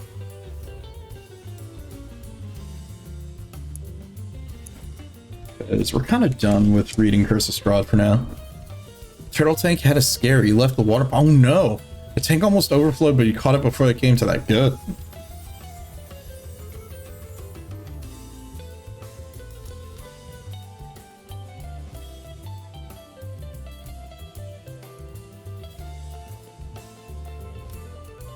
Not bad at all. Oh man, this track is so chill. I'm just kind of like sitting here listening. I'm like, oh man, I'm getting into it. Okay. Let's see. So what book are you looking at? Right now we're looking back at the Dungeon Master's Guide. Mostly because like we kind of talked, we went over Death House. So I know for everyone who's just here, I know we're gonna run back on this. We talked about Death House. We talked about how I would run it as a campaign, or as a one-shot. I talked about how it leads into Curse of Strahd. It even recommends it in the book that you could run this at level 1, finish at level 3. At level 3, you can then have them lean right into starting Curse of Strahd in the village of Barovia right after. So I think it's not bad, but I can definitely tell you one thing that I think I kind of understand. I think someone pointed it out earlier in chat. Man, Curse of Strahd is a terrible campaign to learn to run D&D with. And yeah, it kind of is. Mostly because there's a lot of moving pieces to it. So I would say Death House is good. Don't do Curse of Strahd as your first campaign. There's a lot of pieces to it. Like, unless you're someone that has had experience running a campaign before, I would probably not recommend it. I would probably recommend just do Death House. It's easy. It's like one location, and there's a lot of stuff that happens in it, and you can still have a good time. Let's see, have you read on making your own monsters in the Dungeon Master Guide? No, which I think we could take a look at, because I am kind of curious. There is other things that we do have. I do have the good old monster manual, which we haven't looked at yet, so we could actually take a look at some monsters for fun. Because, oh my god, the dude's getting eaten by a frog. Holy shit. So I actually haven't looked at this, and we could take a look at some monster manual stuff. Also, the scan of the book is a little bit scuffed, but don't worry about it. Mostly because I actually haven't taken a look at some of the monsters. So you know what? We might do that in a sec. You can end out stream by making new monsters to match the time you made a new character. If we don't end up doing that today, we can totally do that for next D&D stream. We can definitely make it a monster creation stream. That could be really cool. Oh yeah, I like that. I do think that'd be a very good idea. Let's see. Okay, well, anyways, back to this. Oh, what song is this? Oh, the song's good. The Battle of the Four Fiends. Hell yeah, we'll let this sit in the background a little bit. Okay. So, creating adventures. We talked about this again. I really appreciate that whoever wrote this book, they really did a good point in stressing out that you can make it an adventure, but treat it TV show wise, make it episodic. I think to me, that's the best way I could do it. Yeah. Heroes who matter. See, an adventure should allow adventurers and actions, decisions to matter, although it might resemble a novel or a TV episode. An adventure needs to allow for more than one outcome. Otherwise, players can feel as if they've been railroaded or set into a course that they feel only has one destination, no matter how hard they try. For example, if a major villain shows up before the end of the adventure should allow the possibility that the heroes might defeat the villain. Exactly. So, we talked about railroading. We talked about that. I said, unironically, within the Death House, you would think there would be railroading, which to some extent there is a little bit. There is railroading to get you into the house no matter what. Because again, work with the DM. The adventure can't happen if you don't do the thing. Okay. But within there, you have a bunch of different ways you can go about it. You can find different trapdoors, different ways to get into secret rooms, different ways to get down into the building. You can find the Spectre early, find it in a different location. There's a ton of different things you can do to make that encounter not feel railroaded. You know what I mean? Or that like one shot feel railroaded. So I agree with this. You want to make it so someone can, like, everyone can sort of get everything, you know? It's the elements of a great adventure, a credible threat. Exactly. You want a reason why the players are banding together. You stress test Baldur's Gate 3. Update 8 is out. Ooh. I see. Okay, well, at least we could say maybe it's within a couple of weeks. Okay. Let's see, familiar tropes with clever twists. Again, when you're writing your campaign story. So now here's sort of the other end of it where we're at now. We talked about creating the world. We talked about the circumstances for the players. Now we're actually talking about making the adventure or the campaign hook, you know? As we looked at some hooks from Curse of Strahd, we looked at Death House. A lot of it is literally, the players are trapped here in Strahd's domain. Good luck, have fun. This is, well, kind of very, not great. We can do better than that. So I do like that these are trying to give you some better ideas of saying, hey, we don't necessarily need to do that. You're trapped in the box. Good luck. Get out. How about we create a reason why maybe the villain or some event is happening that is causing the heroes to band together or get together. You know, it might seem stereotypical to build an adventure around dragons, orcs, or insane wizards and towers, but these are staples in fantasy storytelling. It might seem trite to begin an adventure in a tavern, but that's an idea that remains true to D&D. Familiar story elements are fine as long as you and the players put a spin on them. For example, a mysterious figure who presents adventurers with a quest on behalf of a king may be the king in disguise. The crazy wizard in the tower might be a projected illusion created by a band of greedy gnome thieves to guard their loot. You know what I mean? It's stuff like that. Yeah, like, I think this is a good example. You can do the tropes, just make it your own. Or if you're gonna do, or like if you are going to do the tropes, own it. You know what I mean? Like, you can just do the trope and just have it be okay. You know, you don't have to make it a lot more complicated than it already is. Like, if you think it's working, it's okay. And you can definitely tell with your players if they're engaged or not, you know? It's really up to you. Let's see, something for all player types. Yes. Okay, we talked about this, the different types of players. You do want to sort... Okay. Let's say we, in our Curse of Strahd or Death House little write-up that we did, we said we have 4 players, okay?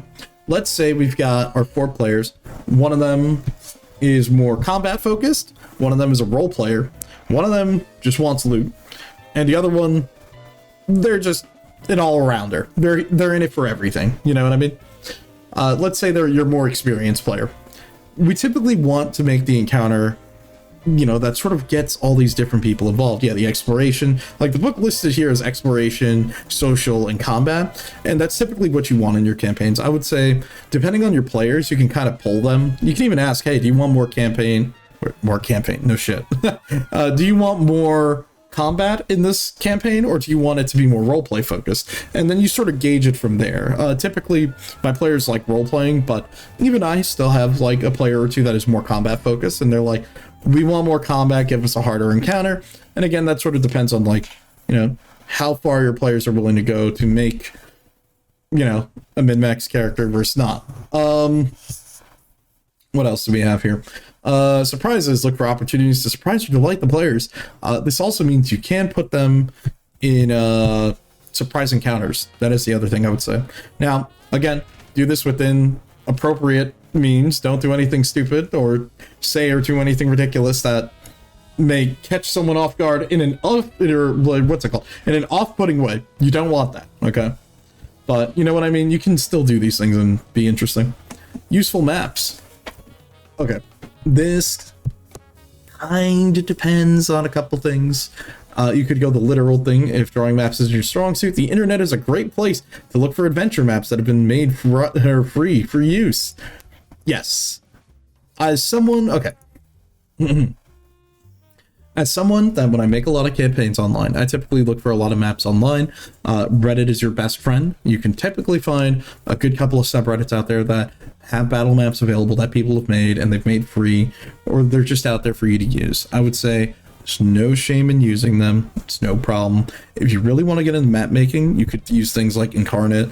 I think it's like Dungeon Draft and a couple other programs to actually design maps, and you can even upload assets into it. Definitely, these are ways you can do things for Dungeons and Dragons. You can make your own stuff. Or if you don't, that's okay. You can totally just find it. Or worst case, you can always just draw it in paint if you absolutely have to, because no one is an artist, and it's okay. Okay? Don't let the literal technicalities of that stop you from having fun with your friends, because you can totally have fun with your friends in any way you want. So, after that wonderful ramble, we're changing the song. This jazzy song is a little bit too slow and mishmashy. Hold on, you know what? Let's go with give me that. Let's go with play some Nocturne music, and screw it. So, those are some examples. Now here's the other thing it mentions here. Published adventures. Published adventures are made available for purchase. Yada, yada, yada. We talked about that. Example, one of them was like Curse of Strahd. There's other books like, what is it? The Waterdeep Dragon Heist.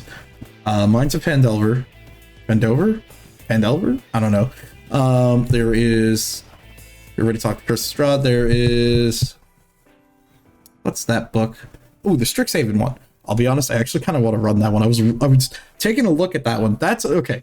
So to give you an example, Curse of Strahd, old type of module. It's focused around adventure. It's focused around roleplay. It's focused around combat.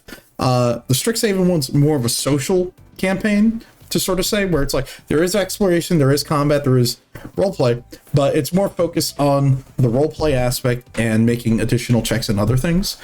Definitely an interesting book to read. I like it. But I don't know. I would be interested in running one of those types of campaigns, but that's what I would say is a more heavily episodic, long-term running campaign, where that's something you and your friends would maybe do a session of every once in a while, because unless you have an overarching plot that you're sort of running through, you could sort of treat that as like, hell, even like your own slice of life D&D campaign, whatever floats your boat, really. You can set it up as easy as you want, or do something fun. It doesn't need to be a stressful campaign. I mean, hell, I think the goal of that campaign is to graduate. So there you go. You can do whatever you want with it, and you can make it appropriate and have fun. Let's see. Published adventures can't account for everything or every action that the players might take. And the nice thing about them is that they allow you to focus on game preparation time and highlight. Yeah. So that's another thing we talked about. And I pointed it out when we were reading some more of the stuff in Curse of Strahd. Every time we talked about an NPC, it talked about what would happen if the players attacked them, which I feel is the funniest and the stupidest thing that I have to talk about, because let's be honest, some of your players just might say, fuck it, kill him. I don't like that guy. Beat him up. And it's like, why?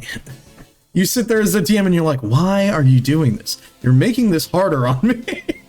And I say that in the nicest way, but that will happen sometimes. Sometimes your players are like, wouldn't it just be easier if we just killed the guy and got the thing? I mean, yeah, sort of. But that also creates other problems, because now, if we're talking about Curse of Strahd, we don't exactly have all the answers. Like, it may say, okay, if this person is attacked, they will fight back until death. But then what? You know what I mean? That's the problem. So this is sort of where you as the DM have to come up with creative solutions, like, okay, this character was supposed to give this quest or have like information for the party. Find other ways to redistribute that information. You know, these are just some of the things you have to worry about. And here's what it is. All right, what else do we got here? Okay, beginning the adventure. So this is literally just talking about structure. Yep, you want your good plot hook. You want something that'll get people interested in making characters for the campaign. Give them a location, how they're going to get together. Remember, ultimately, the party must always come together. That is the unspoken rule as a DM, and something that over the table you talk about with all the players. You need to make sure that everyone agrees to come together, because the adventure doesn't happen without you. Okay? You have to make sure that that happens. And I say that as some people will be reluctant. Oh, my character avoids the party. Oh, I'm going to do this or that. No, you are not doing that. You are going to stick with the party and you're going to follow the plan. Got it? Good. So, these are some of the things you just kind of need to know what's going on. Okay?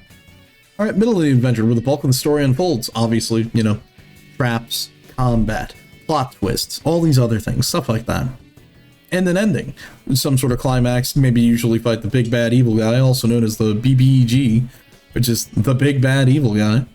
And yeah, you try to like, you don't like, yeah, it mentions here, an ending doesn't need to tie everything up in a neat bow. Story threads can be left hanging, left unresolved, or even maybe leave it as a possible next adventure, which is why we do things in an episodic fashion when you're writing a campaign. I will tell you again, you can write your big grand fantasy epic. I'm not going to stop you.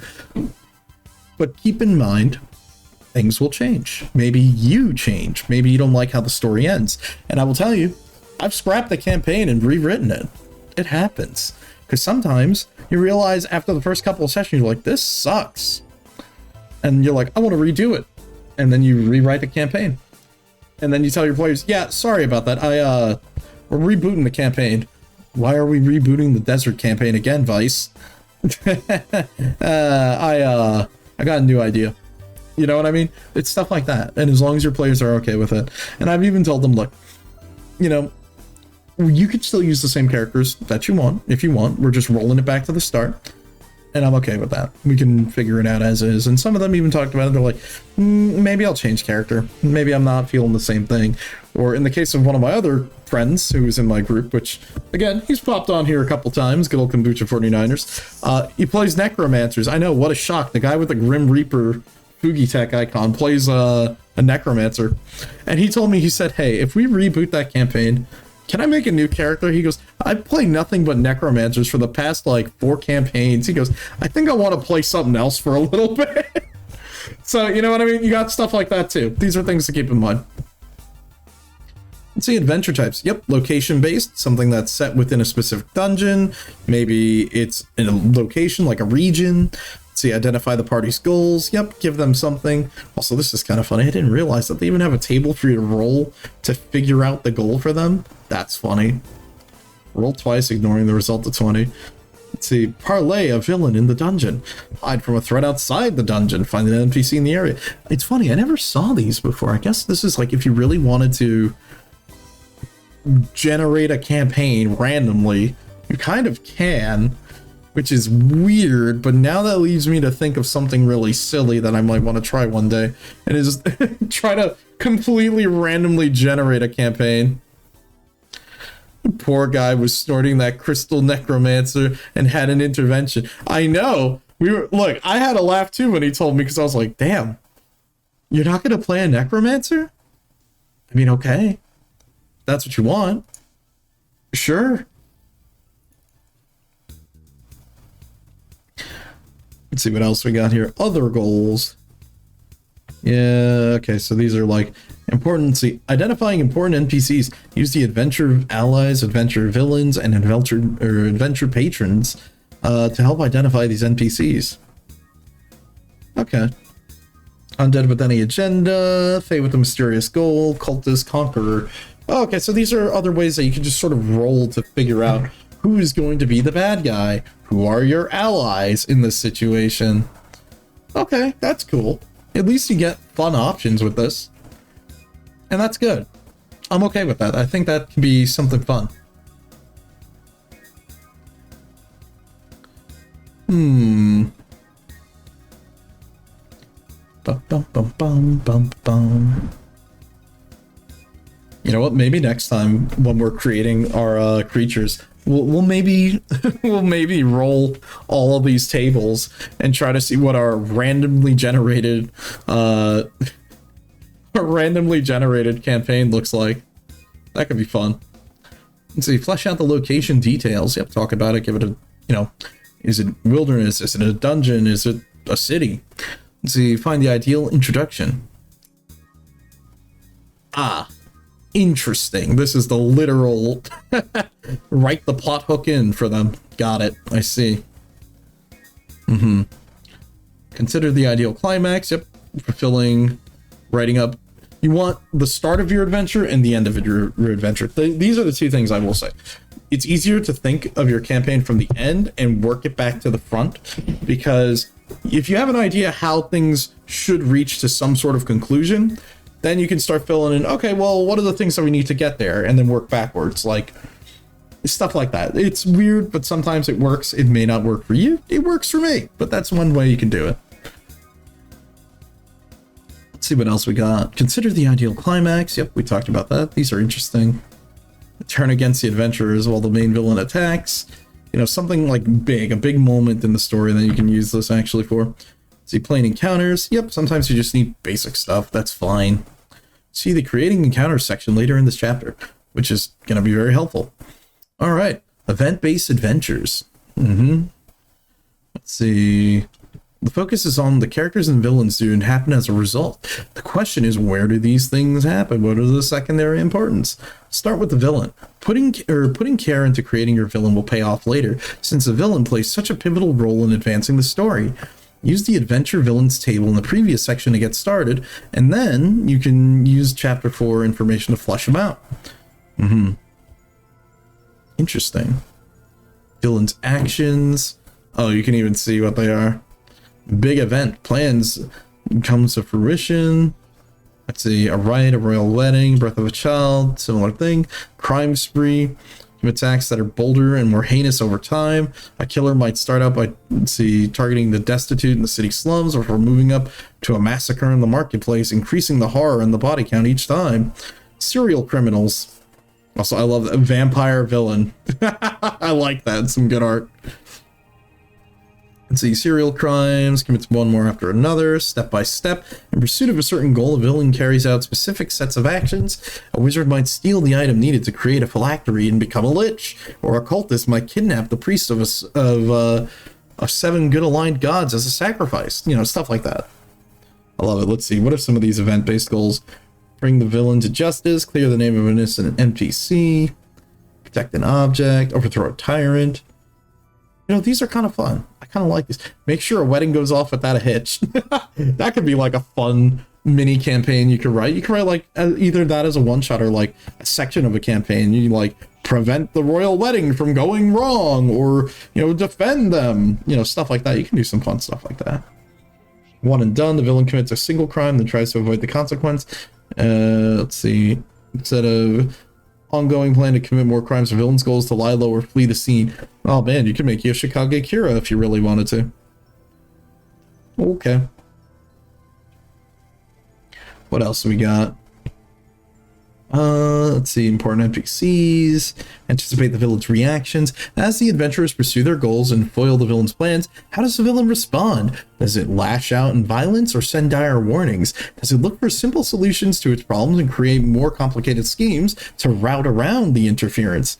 The other thing too, you know, how complex of a villain are you making? Like, you remember, I think the best way I could say is what the villain is to the players is, okay, this is kind of the taboo, and we talked about this before about DMPCs, but I would say a DMPC is someone who the DM creates to sort of insert themselves as a player character with the party to play in the adventure with them. It's very difficult to pull off to do right. I don't recommend doing it because it can be just a lot of work on you as the DM because you're already running the game. Do you also really need to be playing as a player too?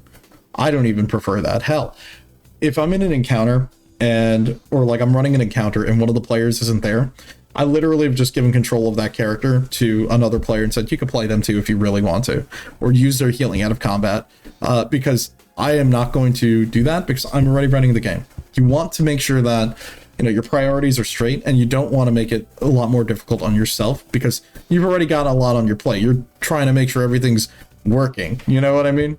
You want to make sure the story's going good. You want to make sure situation's good. Hey, maybe you're playing music over like a Discord bot or something, or like, you know, running music in Roll20 or Foundry or something. You want to make sure that you're keeping the vibe going, okay? Because that, to me, is the most interesting part. You want to make sure that the mood and the tone are still there, and that's sort of what keeps the glue together. Let's see what else we got. Oh, let me raise the music a little bit. And let me just drink some water.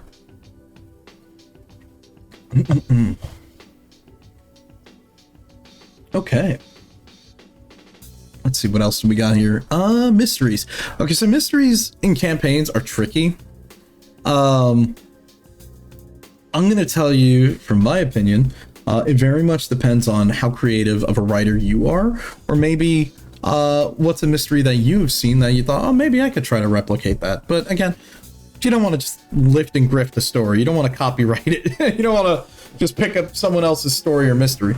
But you can make your own and make it a bit fun. You don't always have to do something super serious. I mean, then again, it's like if you're doing something like a serial killer or a crime spree or something like that, or maybe the one and done like they recommended here. You could make it a story about, hell, you could do, what is it, JoJo Part 4. You can follow, have it that they're trying to find this criminal, and you can just write all of the events out your own way and just all these different things that happen.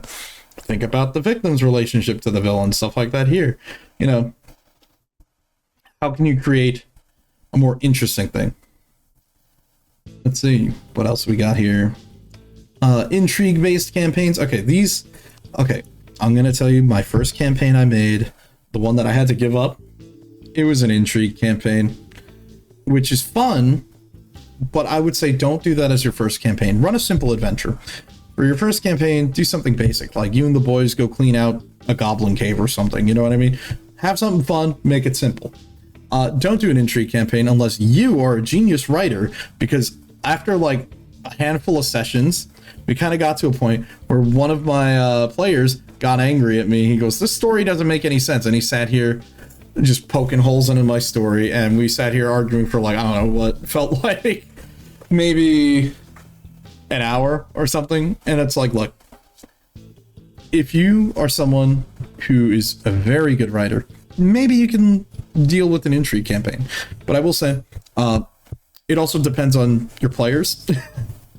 Mostly because, in my case, my player was very annoyed. He's like, but wait, why would the prince do that? Why would this and this and that happen? It's like, look, dude, you don't know the rest of what's happening yet, so there's a reason why.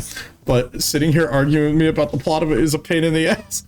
Because sometimes they get ahead of you. And that's okay. You want your players to show that level of intrigue, because that means that they are committed. You know what I mean? The fact that my player sat there and argued with me, he's like, oh, but why is this happening? Why would the prince do this if this and that? Means that they're engaged in the story. And as a DM, it's flattering, really. You want that. But at the same time, you don't want it to be too obnoxious. So again, I will say, don't do an intrigue campaign as your first campaign. Learn from my mistake. It's totally not worth it. Unless you're a genius writer, or maybe you've got more experience. You could totally run an intrigue campaign. These are campaigns that are very interesting and very fun if you do it right. The problem is doing it right. But that's that. Let's see what else we got here. Let's see. Some intrigue campaigns are driven by actions of a single villain, multiple villains, or no villain at all. I'm kind of interested about the no villain to see how this does that. Let's see. Resolve around an exchange of favors in an absence of a villain. Let's see, for this type of adventure, skip step 1 and 2. Okay. Players can do what you want, but you, the DM, are in charge of all the consequences of those actions. Exactly. Yep. That is very true. And, you know, that is like the big thing that we sort of talk about when it comes to, how do I explain this? That is like the big thing that I always bring up when it comes to these campaigns. The main thing to keep in mind while you are working on a campaign is that you're not going to be able to, like, look, you're not going to be able to control the players, okay? You can at least guide them around. You know, they're like a bunch of cats, okay? You got to like herd them into another room or something. You can give them the setting and the situation, and then I will tell you as a DM, some of the best moments that I have had that I get to enjoy are when I've given the players the situation, a bunch of information, and now it's your turn to sit back and just watch the magic go. Because as a DM, to me, one of my favorite moments is watching my players chew the scenery. They will sit down, they will talk about all the details that we've sort of presented to them, whether them exploring, investigating, maybe it's talking with some NPC allies, maybe learning a bit more information that we otherwise wouldn't have. To me, that's where the magic comes into play, because you get to sit back and see them really engage with the story that you presented them, and then from there they start coming up with plans, and then from that you as the DM can use that to go, okay, I think I know what I'm going to do for the next scene. Maybe we need to include this NPC because they were thinking about trying to contact this person. We could have them show up at the next location, or maybe the players want to go and find this NPC. You can set that up too. Maybe it's go check out a location. Oh, well, maybe we need some documents from a specific archive. You know, let them do it. Let them chew the scenery. Nothing wrong with it. And in fact, it only just shows that they're more interested. So there you go. Let's see what else we got here. Oh, the plot. All right, I'm kind of curious. I want to see what this is. A twist can complicate a story and make it harder for characters to accomplish their goals. I'm very curious to see what this table is. Let's see. Adventurers are racing against other creatures with the same or opposite goal. Adventurers become responsible for the safety of a non-combatant NPC. Yeah, that's always a pain in the ass. Escort quests are usually tricky. Also, damn, this track is popping off for this. Hold up. Let's switch it up. Let's go something light. Excuse me 1 second. Let me... You know what? Oh, this is... We can play this. This is nice and chill. I say that and I like completely miss it. Hold on. There we go. Yeah, we can leave this on in the background for now. Let's see what else. Adventurers have a time limit. I mean, okay, some of these aren't bad. Completing the goal secretly helps the villain. Okay, that's a fun one. You can do some fun stuff with that. What else have we got? Wow, that is loud pouring of water. Let's see. Side quest. Find a specific item. Room to be in an area. Okay, these are like other little things you can always just come up with on the side. You don't have to do anything like super complicated. Sometimes you can even consider it side objective. Let's see. Creating encounters. Okay, that's also the tricky thing. Because creating an encounter, it doesn't necessarily always meaning combat encounter. Like, that's when you hear create an encounter, your brain immediately jumps to combat, fighting. That's not always the case. Okay, let's take that out of your mind for a second. When you're creating an encounter, yeah, rule 1, first and foremost, the encounter should be fun for the players. Second, it should not be a burden for you to run. Yes, these 2 rules are rules to live by. Because remember, you're the DM, you got a lot of shit to do already. But it shouldn't be a pain in the ass on the players too. Now, granted, there are situations where it can be a pain in the ass, and that's warranted. But, hear me out, it's dependent on a couple of things. Like, what is the situation in the story that maybe an encounter is difficult? Maybe because the party screwed up somewhere and they weren't able to successfully disarm a trap, now they have to deal with that trap in an encounter, whether it be, example, like running the gauntlet here. Like, these different things are good examples of it. Like, different objectives can be the encounter. So, for example, the encounter is you see 2 groups arguing, try to negotiate peace with them. Protect an NPC or an object. Maybe it's like you guys have to defend someone. That's an encounter. Retrieve an object. Maybe there's an object that's stuck somewhere and you need to get it back, but you know, you don't necessarily have to fight for it. You can find your way around it. Maybe, you know, sneak in, stop a ritual. There's a ton of different ways you can do it. Now, here's what I'm interested in. Why is this book talking about combat encounters? Combat encounters are weird. Okay? Now, we talked about creating the world. We talked about creating villains. We talked about a bunch of stuff. Creating encounters that are combat specifically, I would say, is like the second hardest thing as a DM. Besides like all the world building, world creating, that's the fun part, okay? Combat encounters are the not so fun part, because it's fun when you create the idea for the encounter and the concept, but it doesn't mean it's easy, okay? That's the tricky thing. You know, sometimes knowing what, yeah, okay, this is CR. We're going to talk about CR. I think a good example that I can tell you is you want to make sure that you're using creatures that you find interesting. I know we talked about this a little bit earlier. Like I know Kruznik brought up a good point where they mentioned for them, they prefer using third-party or homebrew creatures. In most campaigns that I've used, well, me talking about 3.5, Pathfinder, and now soon to be 5e, who knows? Typically, we've used creatures that are just strictly from the book and then maybe modified them a bit. The main reason why we do that is because it is just easier sometimes to manage. It's easier to use a base of something that you know, and then something you can just modify further as you go forward.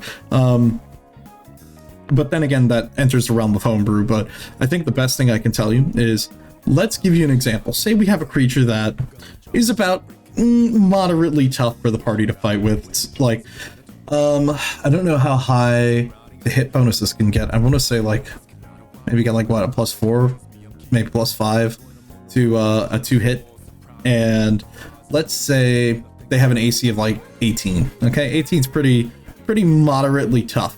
20 AC is hard. 10 ACs, everyone can get hit. You know, stuff like that. Let's say this creature has 17 AC. Okay. This creature, I would say, is medium to hard, depending on what level the party is. Let's say the party's like level 4. Okay. How many of these creatures are you going to have? Well, we said that there's going to be 4 creatures. Let's see, read the info on your creatures. Many creatures can have their own interesting campaigns, or even weak for, let's see, or even for weak monsters. Exactly, yeah. Like, you can do a lot of these things with these creatures. You can make a simple creature a very interesting monster. Like, okay, all right, let me give you an example. So, what I've done typically in combat encounters that I've ran, sometimes I've ran monsters that are a little bit too weak. So sometimes I just bump their HP up a bit. And as the DM, here's the golden rule. You can cheat. I know, what a shock, right? But as the DM, who's to say, oh, that one's not dead yet? It's got maybe one more hit in. And you're totally allowed to do that.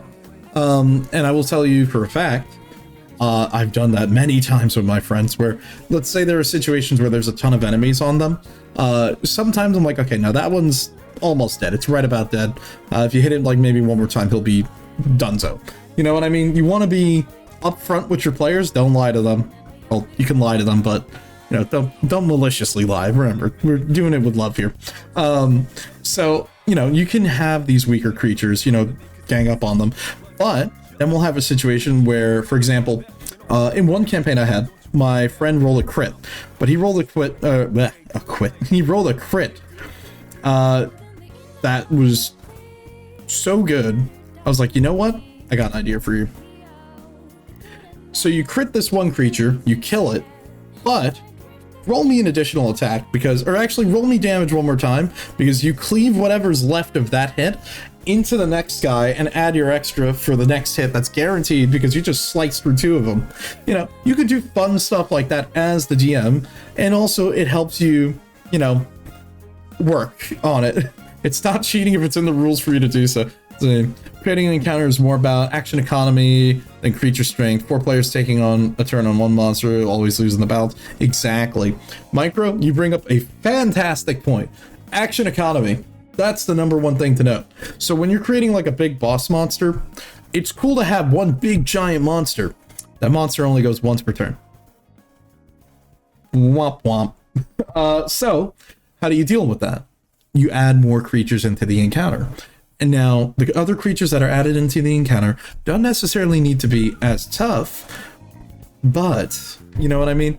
You want it to still be an engaging encounter in that regard. So you can have them acting as allies or buddies on that. And the best thing I can tell you that's interesting, at least to me, and I took this, I think, from like what? Yeah, HP sponges, you know what I mean? That's okay. Yeah, I was going to say a good example would be, I think Matt Colville brought this up in one of his videos talking about DMing, and just another general piece of advice on that. You can just have enemies that it's like, oh, they don't need to have a specific HP amount. Just say, oh, if they're hit like 5 times or 3 times, they're dead. You know what I mean? You can just do that. They don't need to know that. Just you as the DM keep that in mind. You know what I mean? Sometimes that's the easiest way to do it. Yeah, you can have some enemies that are HP spongy, but not everyone, because then no one's having fun. Because it's fun when your players get to knock out a bunch of minions in really cool ways. For example, when my friend crit so hard, he not only stabbed his shovel through that creature, he shoved it through the tree behind it, collapsed the tree, and then swung it around and took out another one next to it. You know what I mean? Those are the moments we live for, you know? And you want that. Okay, also, I see challenge rating here, and we're going to talk about challenge rating because I'm very curious how this is, because challenge rating to me has always been kind of bullshit, because it really doesn't matter, because CR is, I think it's like, what, based off of like a basic adventure group of 4 players or something like that. Yeah, it is bullshit, yeah. Because at least whenever I've looked at CR, it's either way too weak or way too strong. It just, there's no middle ground, because it's also the problem of CR assumes that the 4 players are just average. They're not metagamers. And at least when I run campaigns, that's the problem. Even if I ran 4 players, they're 4 very optimized players. So a lot of the time, these encounters are either going to be one-sided or like a landslide. You know what I mean? So that's sort of why I'm like, it's totally okay for you to tweak and adjust creatures when you're building these bigger encounters. It's just the nature of it. You know what I mean? That's just how it is. That, and again, you don't want the situation like you sort of said regarding action economy. You want multiple creatures per encounter because, look, I think everyone's had to learn their lesson at least one time where you get action economy to hell by the party. The funniest thing is they never actually released a real calculator for CR. Wait, for real? Oh, surprised. What is this? Oh, an errata. Oh, thank you. Thank you, highlight note. See, players will always need to have that one spell or ability that ruins everything. Exactly. See? You guys get it. That's like the big running joke where it's like, I can't believe it, but yeah, no, he's got that taken care of. We can't do anything about it. Oh, really? Yeah. Well, damn. Well, damn. Oh, man. But yeah, a lot of these are tough. It's tough to explain. Adventuring per day EXP.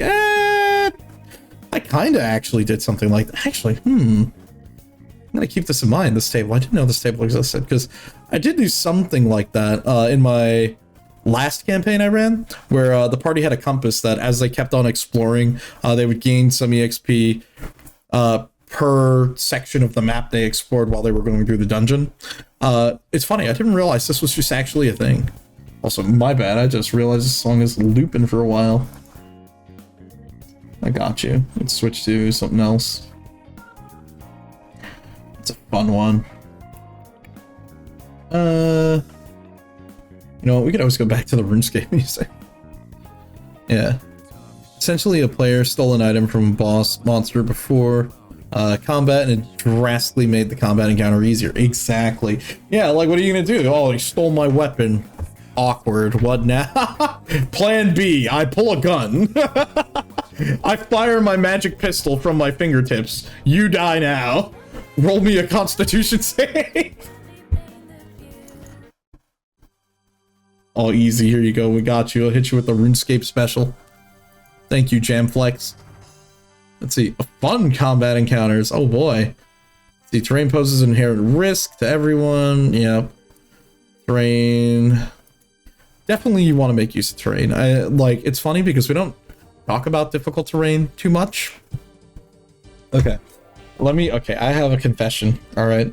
Here's my confession to you all. So in that desert campaign, because that was like my first time trying to make like a serious adventure campaign, and I've never done it. Did you know that deserts are technically considered difficult terrain? Yeah, imagine the whole campaign is difficult terrain. Yeah, not a very fun idea. So to counteract that, I was like, well, the party could spend a couple of coins before they travel out in the base camp to get basically like snowshoes, but for the desert, so they can walk across the sand and not have the penalties of difficult terrain.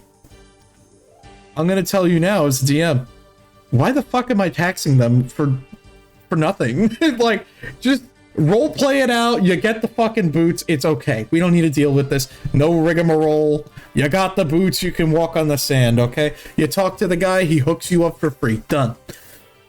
You don't need to be that nitpicky, okay? You can do these fun ideas and also not be a complete dick, because think about it this way. The whole goddamn desert in a desert campaign is difficult terrain? No. We can't do that, bro.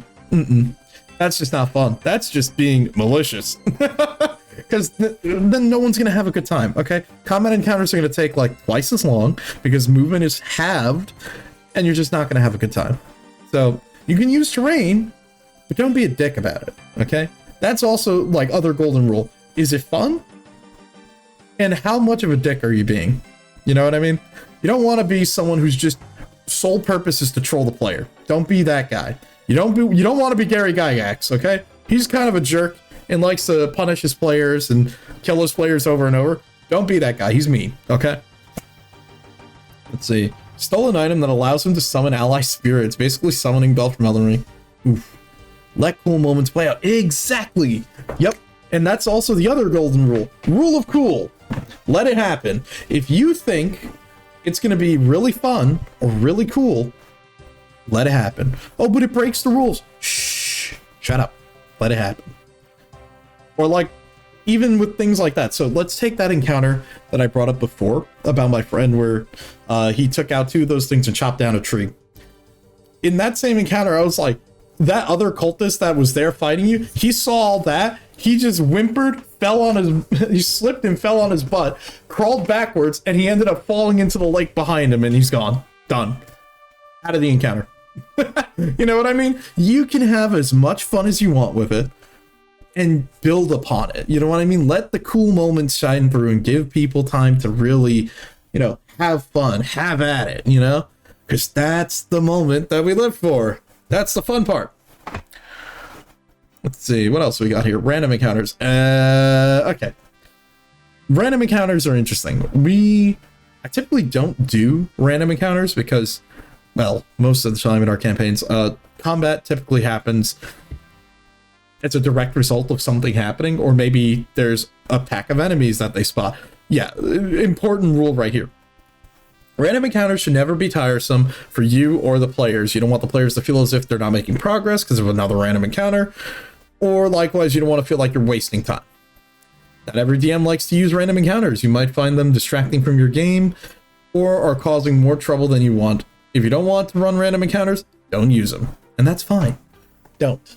I would say I typically haven't done random encounters, or if I have done them, what I've done is I will tell the party you spotted an enemy up ahead, roll me a couple of checks. If you pass the checks, you can either choose to bypass the enemy encounter or something else, and they'll still get some amount of EXP. They may not get the items as a reward, but they will get some EXP.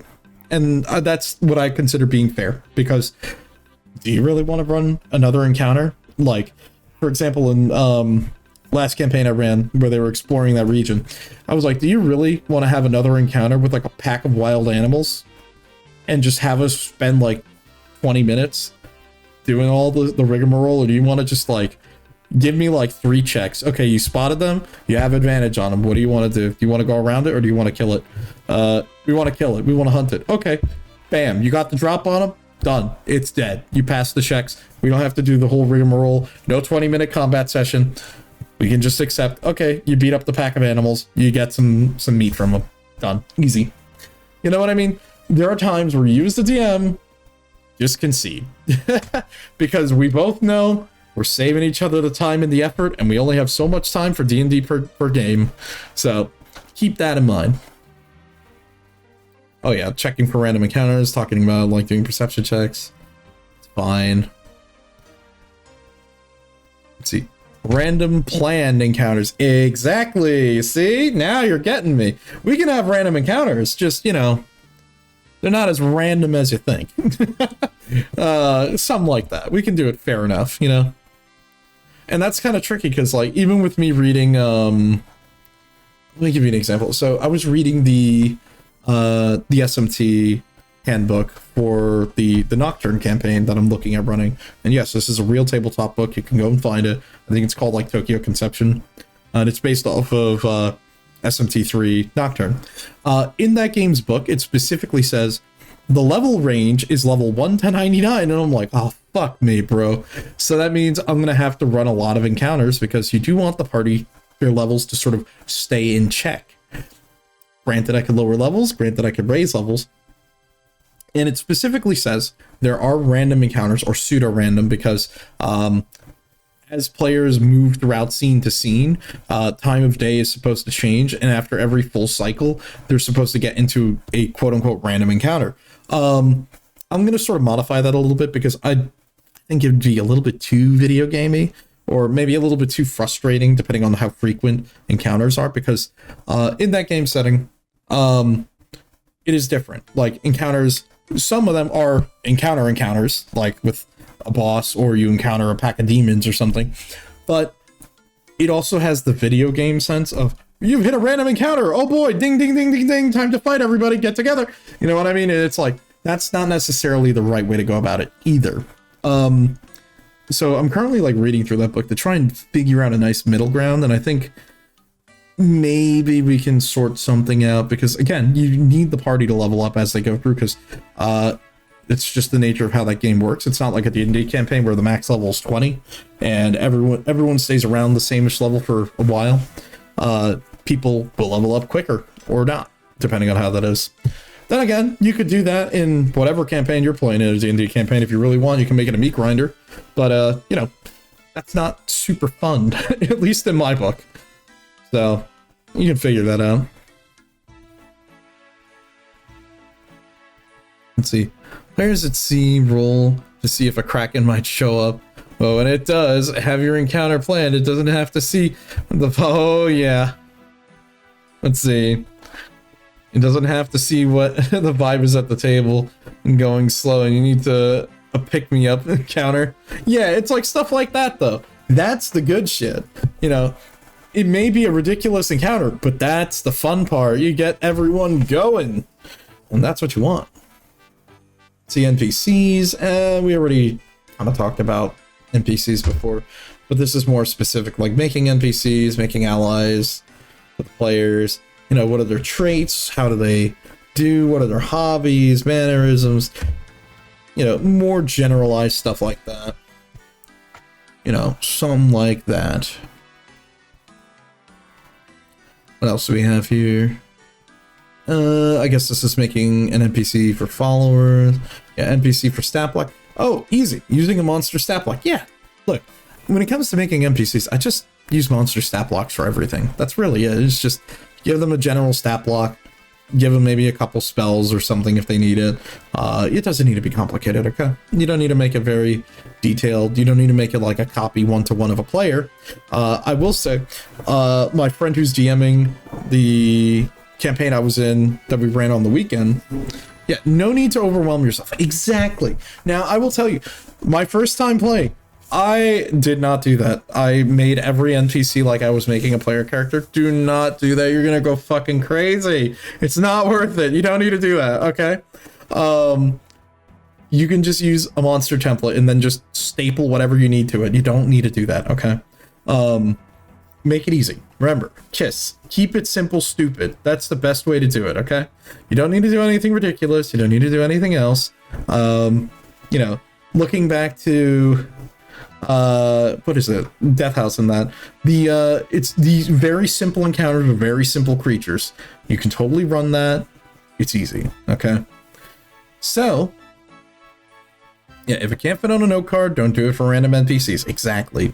The only time your monster card should be ridiculous is if you're doing like a big boss monster, or there's like some crazy scenario that you're doing. You don't need to make it that complicated, okay? Let's be real. Most creatures have maybe 2 to 3 abilities and maybe like a handful of spells, okay? Don't need to make it that complicated. And especially with the fact that it's like, they don't need to make it that complicated, and I think like the only complex enemy NPCs would be spellcasters, just because you want to give them like a boatload of spells that they have a variety of. Like, you don't want to look at like old school D&D monsters, because sometimes their sheets are massive. Like if you look at like retro liches, or something like that. You're gonna have like a paragraph upon paragraph upon paragraph of things, and it's a lot. Okay, I'm gonna be real with you. Oh, villainous class option. Oh, this is the death domain. Okay, cool. Wait a minute, then does that mean... Yeah, there it is, Oathbreaker. I was wondering about this, actually. Sick. So this is where Oathbreaker is. Okay. Damn, this is kind of good. Damn. I should see if I can be an Oathbreaker in Baldur's Gate 3. That could be fun to try. What else we got? Adventure environments. Oh, okay, this is cool. Letting you roll for locations that are here. Dungeon creator. Oh, I see. Oh, okay. Alright. You know what? Yeah, I think that's what we might do for fun. We turn into an Oathbreaker. Nice. You know what? I think that's what we'll do for the next D&D stream. We are going to do our little budget rolling our campaign. We're going to make our little bootleg campaign. We're going to put it all together.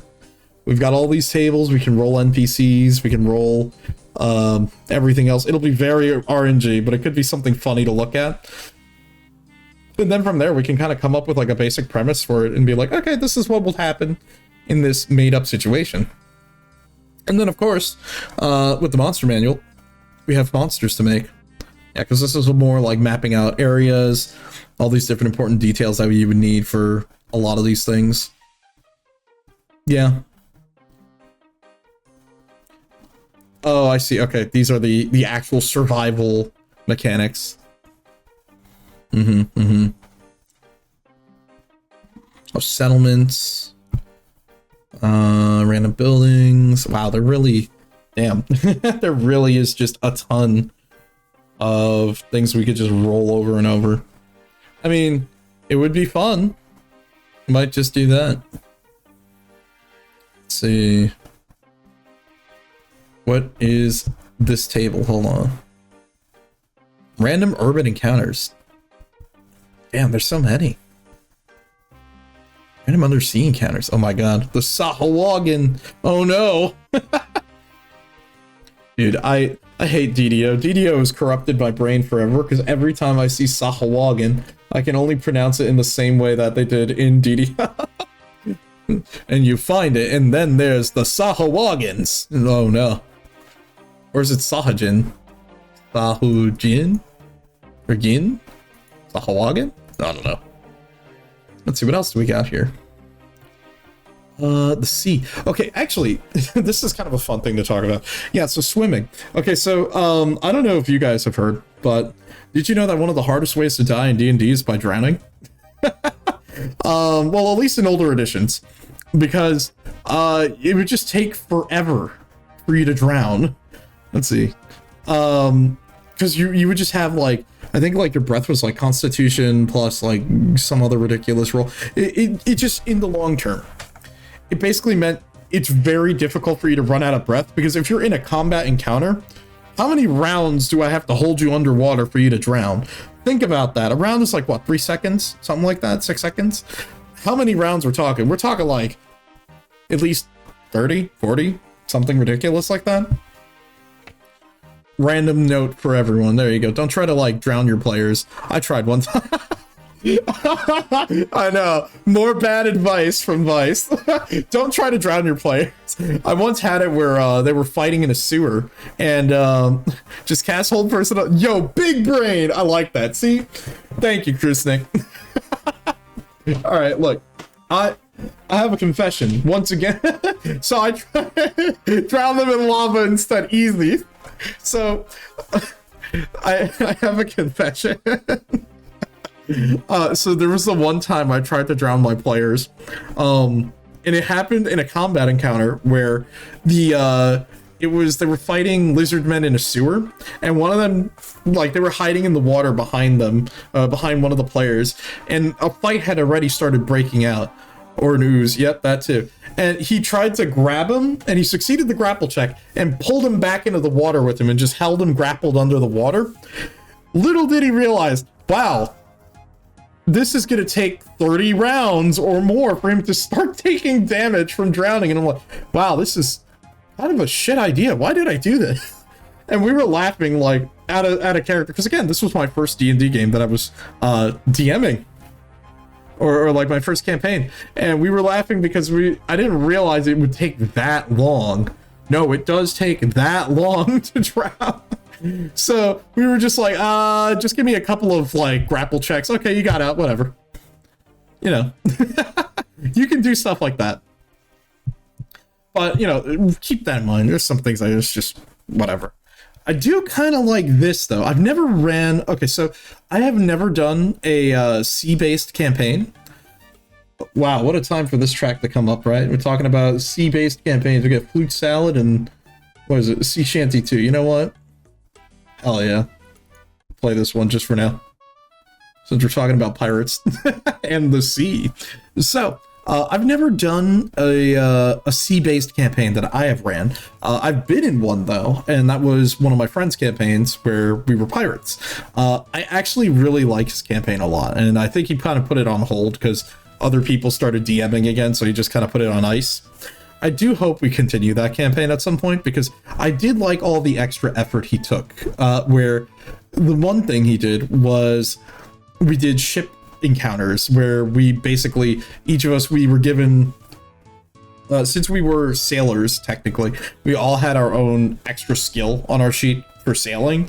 So it was for like loading the cannon, setting the sails, stuff like that. And we sort of worked together as a team. And it was really fun because he actually had us, for our first encounter on our ship, we fought like a ship, like a ghost ship, basically. We fought a ship full of like zombies.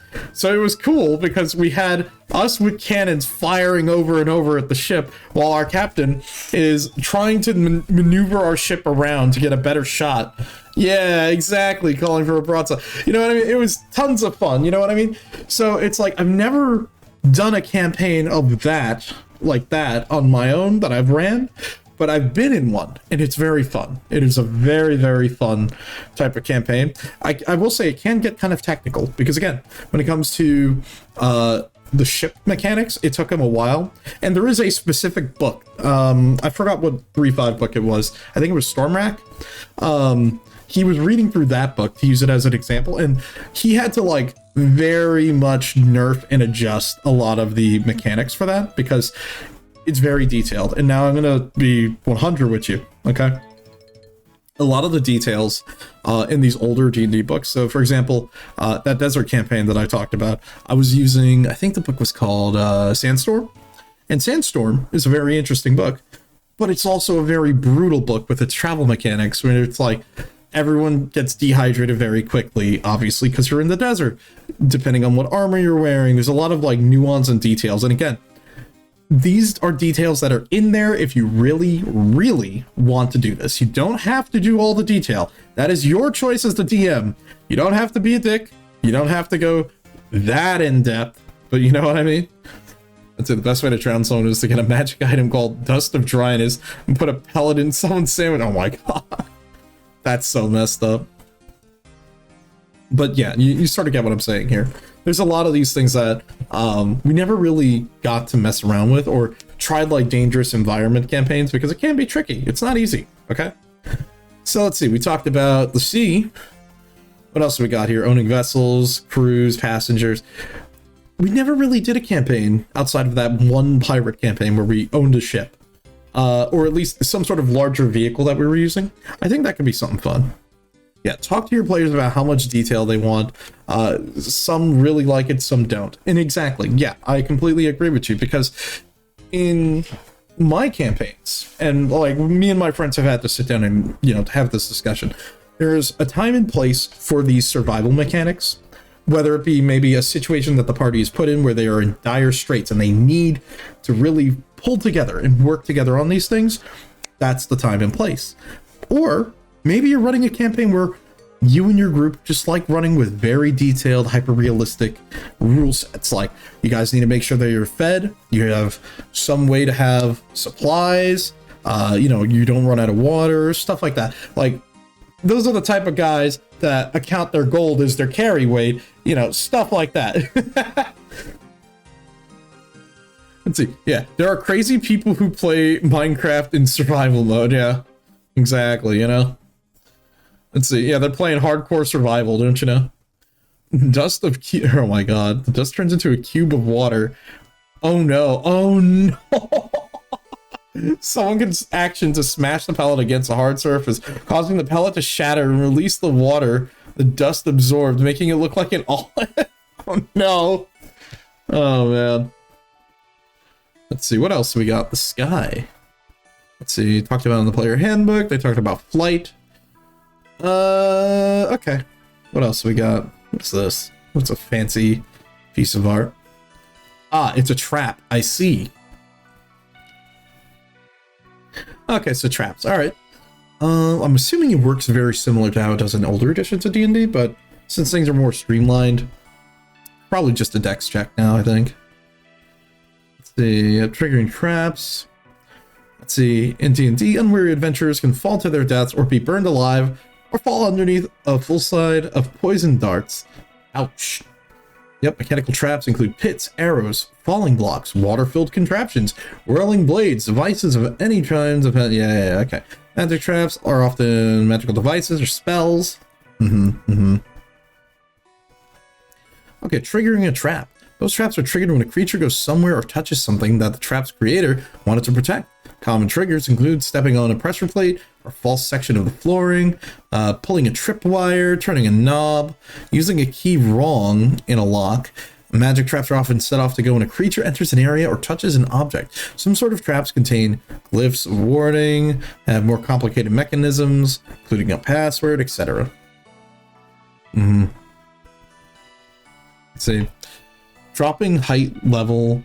Oh, yeah, dropping high-level players out of the sky is not as deadly as one might think. True. Well, dropping them works better if you don't use the max fall damage. Okay, alright, we gotta talk about that. Alright. So there's a couple of rulings, and I don't know if this is still like a 5e thing, but I know old school ruling. I think it's like after you fall X amount of feet, it doesn't matter, it's going to kill you. 100%. There are some rules that are just like that in old D&D, like, I think it's like if you score a crit, or it's like you score a crit and it like deals, you roll max damage twice. I think it's like insta kill or something like. There's some rules like that. I'm trying to remember a couple of them, but it's like really niche stuff like that. And I'm gonna tell you that's kind of fucking bullshit. Okay, I'm the DM. I pick what happens. Okay, we ain't doing that shit. Okay, and the reason why we ain't doing it is because sometimes it's just not fun. This also leads to a situation where I know this was an older D&D thing. I don't know if this, I don't think this is an action you could do anymore in 5e, which was coup d'etat, which is if a creature is helpless, you can just kill it. And I'm going to tell you, so in the Pathfinder campaign I ran for my friends, they were able to have the big boss, while all of these other creatures are around him, he failed a fortitude check and got frozen into a block of ice. So he is now considered helpless and thus is able to be coup d'etat. So they coup d'etat the boss, instantly triggering phase 2 of the fight.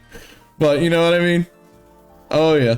You've seen Mythbusters. I know you'll be dead if you fall too far. Yeah, of course. No shit. Oh man. Look, sometimes it is what it is, right? You can't just, you know, do that. Let's see what else we got. Oh yeah, dangerous traps. Serious injury can potentially insta-kill. Talking about DC for traps, talking about all these other things. We can start skipping ahead.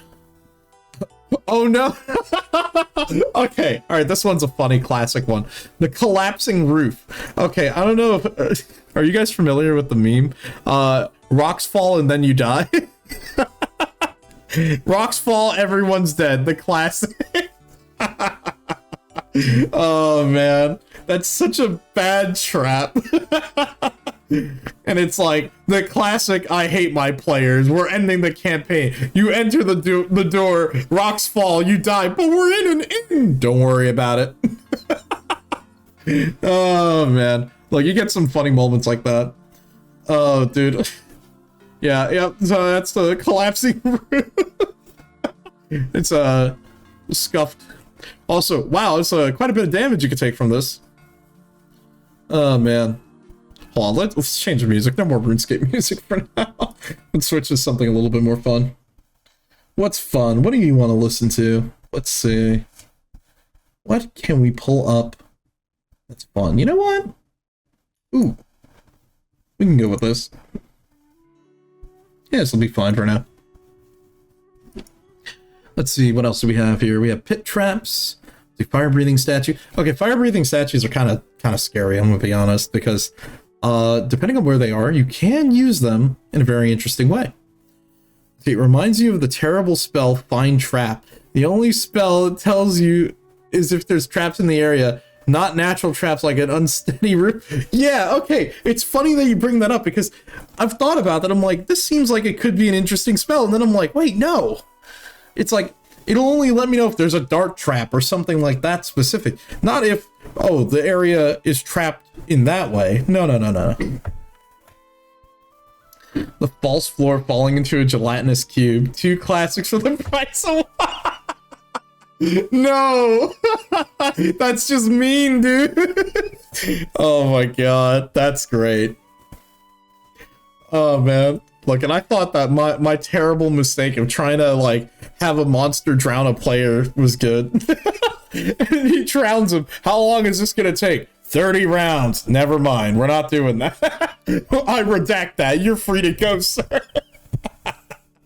Oh, man. Oh, boy, oh, boy. What other fun traps do we have here? Falling net. It's okay. It's not that bad. Pit traps are dangerous. They can be, but it's like... it's okay. It makes me think of, like, summon or create pit, or is it summon pit? In Pathfinder, a little bit better. The classic, the poison darts, poison needles. Wait, the rolling spear, oh baby. Is this just actually what I think it is? Traps, how much do you dislike your players? Literally, like, for me, that is the biggest gripe when it comes to traps, because, I'm gonna be honest, you could just straight up kill the party right away, okay? Like... I don't recommend killing the party right away. Look, I'm gonna be honest. Don't do that. That's a dick move, okay? You shouldn't try to outright kill your party, alright? That's not fun. That's a no-no. You're not allowed to do that, okay? That's how you become the bad DM. And then your friends never want to let you DM. Don't do that, okay? But I have had situations where it's like, I want to run traps in a campaign, but I'm terrified because what if the trap does what it's supposed to do? And I say that in the nicest way possible because traps are deadly. Look at this damn thing. It deals 10d10, bro. That's 100 damage at a max roll. Yeah, they're totally screwed, dude. You know what I mean? It's like, yeah, these traps can kill you outright. It's you can't get I can't get over the spell in Pathfinder that is just fix boat temporarily, dude. There are so many spells like that where it's like, oh, okay, you want a funny spell from Pathfinder? What about bleed or stabilize? It's like make you okay. You have bleed, which is make you bleed or your target bleed. It doesn't do anything else. They don't really take that much damage either. It's just like you're bleeding. Or you could just use it to stabilize, but you know, don't worry about that. Let's see. Well, look, if I set up a trap and it doesn't kill, what have I been paying for? All right, okay. All right, look at this guy. Woo. All right, I get you. I mean, you bring up a good point, though. It's like, look, even in the current campaign I'm playing in, my friend wanted to do traps because he asked us, he's like, would you guys want traps in this campaign? And we said, sure. Thank God we got a rogue because, damn, traps in old D&D are hella lethal. Just straight up will kill you. I mean, these are no joke either. Like, these kind of do some real damage, okay? But still, you know what I mean? It's kind of funny. Okay, between adventures. All right, this is an interesting little bit here to talk about. Downtime. And this is something that we typically don't really think too much about. Downtime is Let's see, traps are an interesting way to waste player resources before an encounter to up the difficulty and to not be an instant. Exactly, that's the right way you would go about it. Especially like when it comes with dealing things with like poison, dealing with maybe it is a pitfall trap, but you know that one of the players has a way to negate that. You want to have them use that ahead of time, and it maybe use a spell slot. You know what I mean?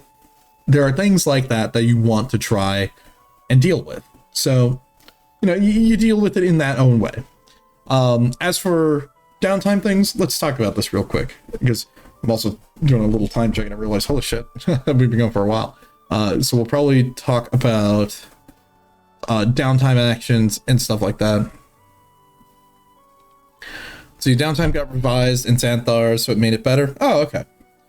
I typically don't know what we would do for that. I've only been in like maybe 2 campaigns now that have had downtime actions, maybe 3. And a lot of it is just, you know, what do you want your character to do in the meantime? Like, we've had our big major plot event, now we have downtime. What do they do in the downtime? And you know, it's stuff like that, like working out with your GM. Hey, I want my character to go and investigate something. Okay, cool, go and do it. Make some checks and we'll see what information you get back. Maybe it's go do a job, something like that. You know what I mean? Ways to make money, maybe to go shopping between. Other things to sort of worry and talk about. You know, you can foreshadow a bit. You can do some stuff like that. This is interesting though. Okay, this is like maintenance costs, and I've never really talked about this. We never did like property ownership. Maybe in the current campaign I'm in, we might do something like that, but I've never done this, and I don't think I will for a while. Let's see, downtime activities. Okay, these are just talking more about that. Also, my pages are like blurrily scanned. The lifestyle cost as well, of course. What else? Carousing. Your character can spend their downtime engaged in a variety of hedonistic activities such as attending parties, binge drinking, gambling, or anything else that helps them cope with the perils they face. Bro. Let's see. It gives good mechanics for it with possible complications. Oh, okay. Yeah, then I'll probably pull that up later and I'll take a look at that. Maybe it could be better. Yeah, running a business. Yeah, because a lot of these are just meh, whatever. We don't need to worry too much about this because, well, we typically don't do these. And I'm going to be honest, if you're a new DM, you're not really going to be doing downtime actions because your campaign will probably end before there is a chance for downtime actions. Dude, this art looks sick. Chapter 7, treasure. But I think we're going to hold off on that. So 1 second. Oh. Let me get us organized. See, downtime is a good way to drop hints into plot hooks and other things they might have missed. Yeah, now, I agree with you there. Like I said, I still think going the episodic route would be the best way to go about it. And, like, if you're going to be doing this new, like, we're going to connect the dots and reel it back to what we read earlier. For example, we talked about if you were going to try to DM Death House. You can use that as the first beat, and then you could say, okay, and then from there you guys are in Curse of Strahd if that's what you wanted to do. And you could sort of do a mini downtime thing of the characters have like a few days where they sort of get their bearings, and you sort of have, well, what are they going to do there? Now, it doesn't work exactly great for that campaign and that setting because that's just not how that campaign works. But in a regular campaign, no, you're completely right. I think downtime is a great way to sort of drop hints on plot hooks. It's a good way to sort of get to know characters better. One way that my DM has done it in the current campaign I'm in, he's also allowed us to use downtime to sort of have private one-on-one sessions or like private sessions with a few players. So for example, I had a mini session where my character met up with another party member and we discussed some like important details about each other's backstory back and forth. One of the other players went and met up with another NPC to get more information on something and to learn more about like their backstory because they had amnesia, stuff like that. It's very interesting for them to sort of work on. And downtime actions, they're not only just good for, well, the mechanical perspective, but they're also good for the roleplay perspective as well. And it definitely works out for that episodic building. So yeah, I think we are going to put a pin in it there, and I think the next time we do a D&D stream, we're going to be just strictly talking DM handbook, monster manual, and then we're going to, you know, see if we can make some creatures. We're going to make our little setting using all the tables and stuff, and we'll have some fun. We'll see what we can cook up. It could be pretty good. So, on that note, let me change up our music a little bit. Let's get something fun and funky while we're getting our way out of here. Yeah, this will do. There we go. So let's transition back over here. And as I say that, you know, it doesn't work. Really is one of those nights, huh? There we go. So, on that note, I will say, hey, thank you again for you guys popping in here. You know, Crewsnick, Micro, Leaf. Always appreciate you guys as always. And on that note, let me hit us with this. Let's see. Always a good night. Oh, thank you. I will say, you know, usually throw announcements for stream up on Twitter or Blue Sky if that's more your thing. We have the YouTube channel where got some shorts coming out. Got one that came out earlier today and another one coming out on Thursday. And speaking of Thursday, we're still doing that brand new model reveal, so you're going to see a brand new me. I know, right? Amazing. Happy Lunar New Year. Oh, yeah, I know, right? Thank you.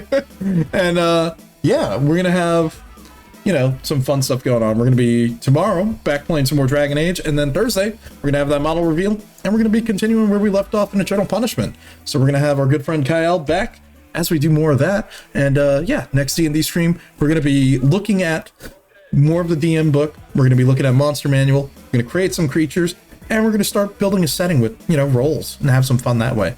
You know, thank you guys for sort of hanging out with me as we sort of bumbled our way reading through Curse of Strahd. Because, you know, I kind of just wanted to read the book. It was kind of an excuse for me to do that. But it was fun. We learned a little bit about how you would DM that campaign, the complexity of it, and then, you know, the simple side of it with, you know, Death House. So, on that note, I think I'm out of here for the night. Have you a good night, and yeah, I'll catch you guys later. Have a good one.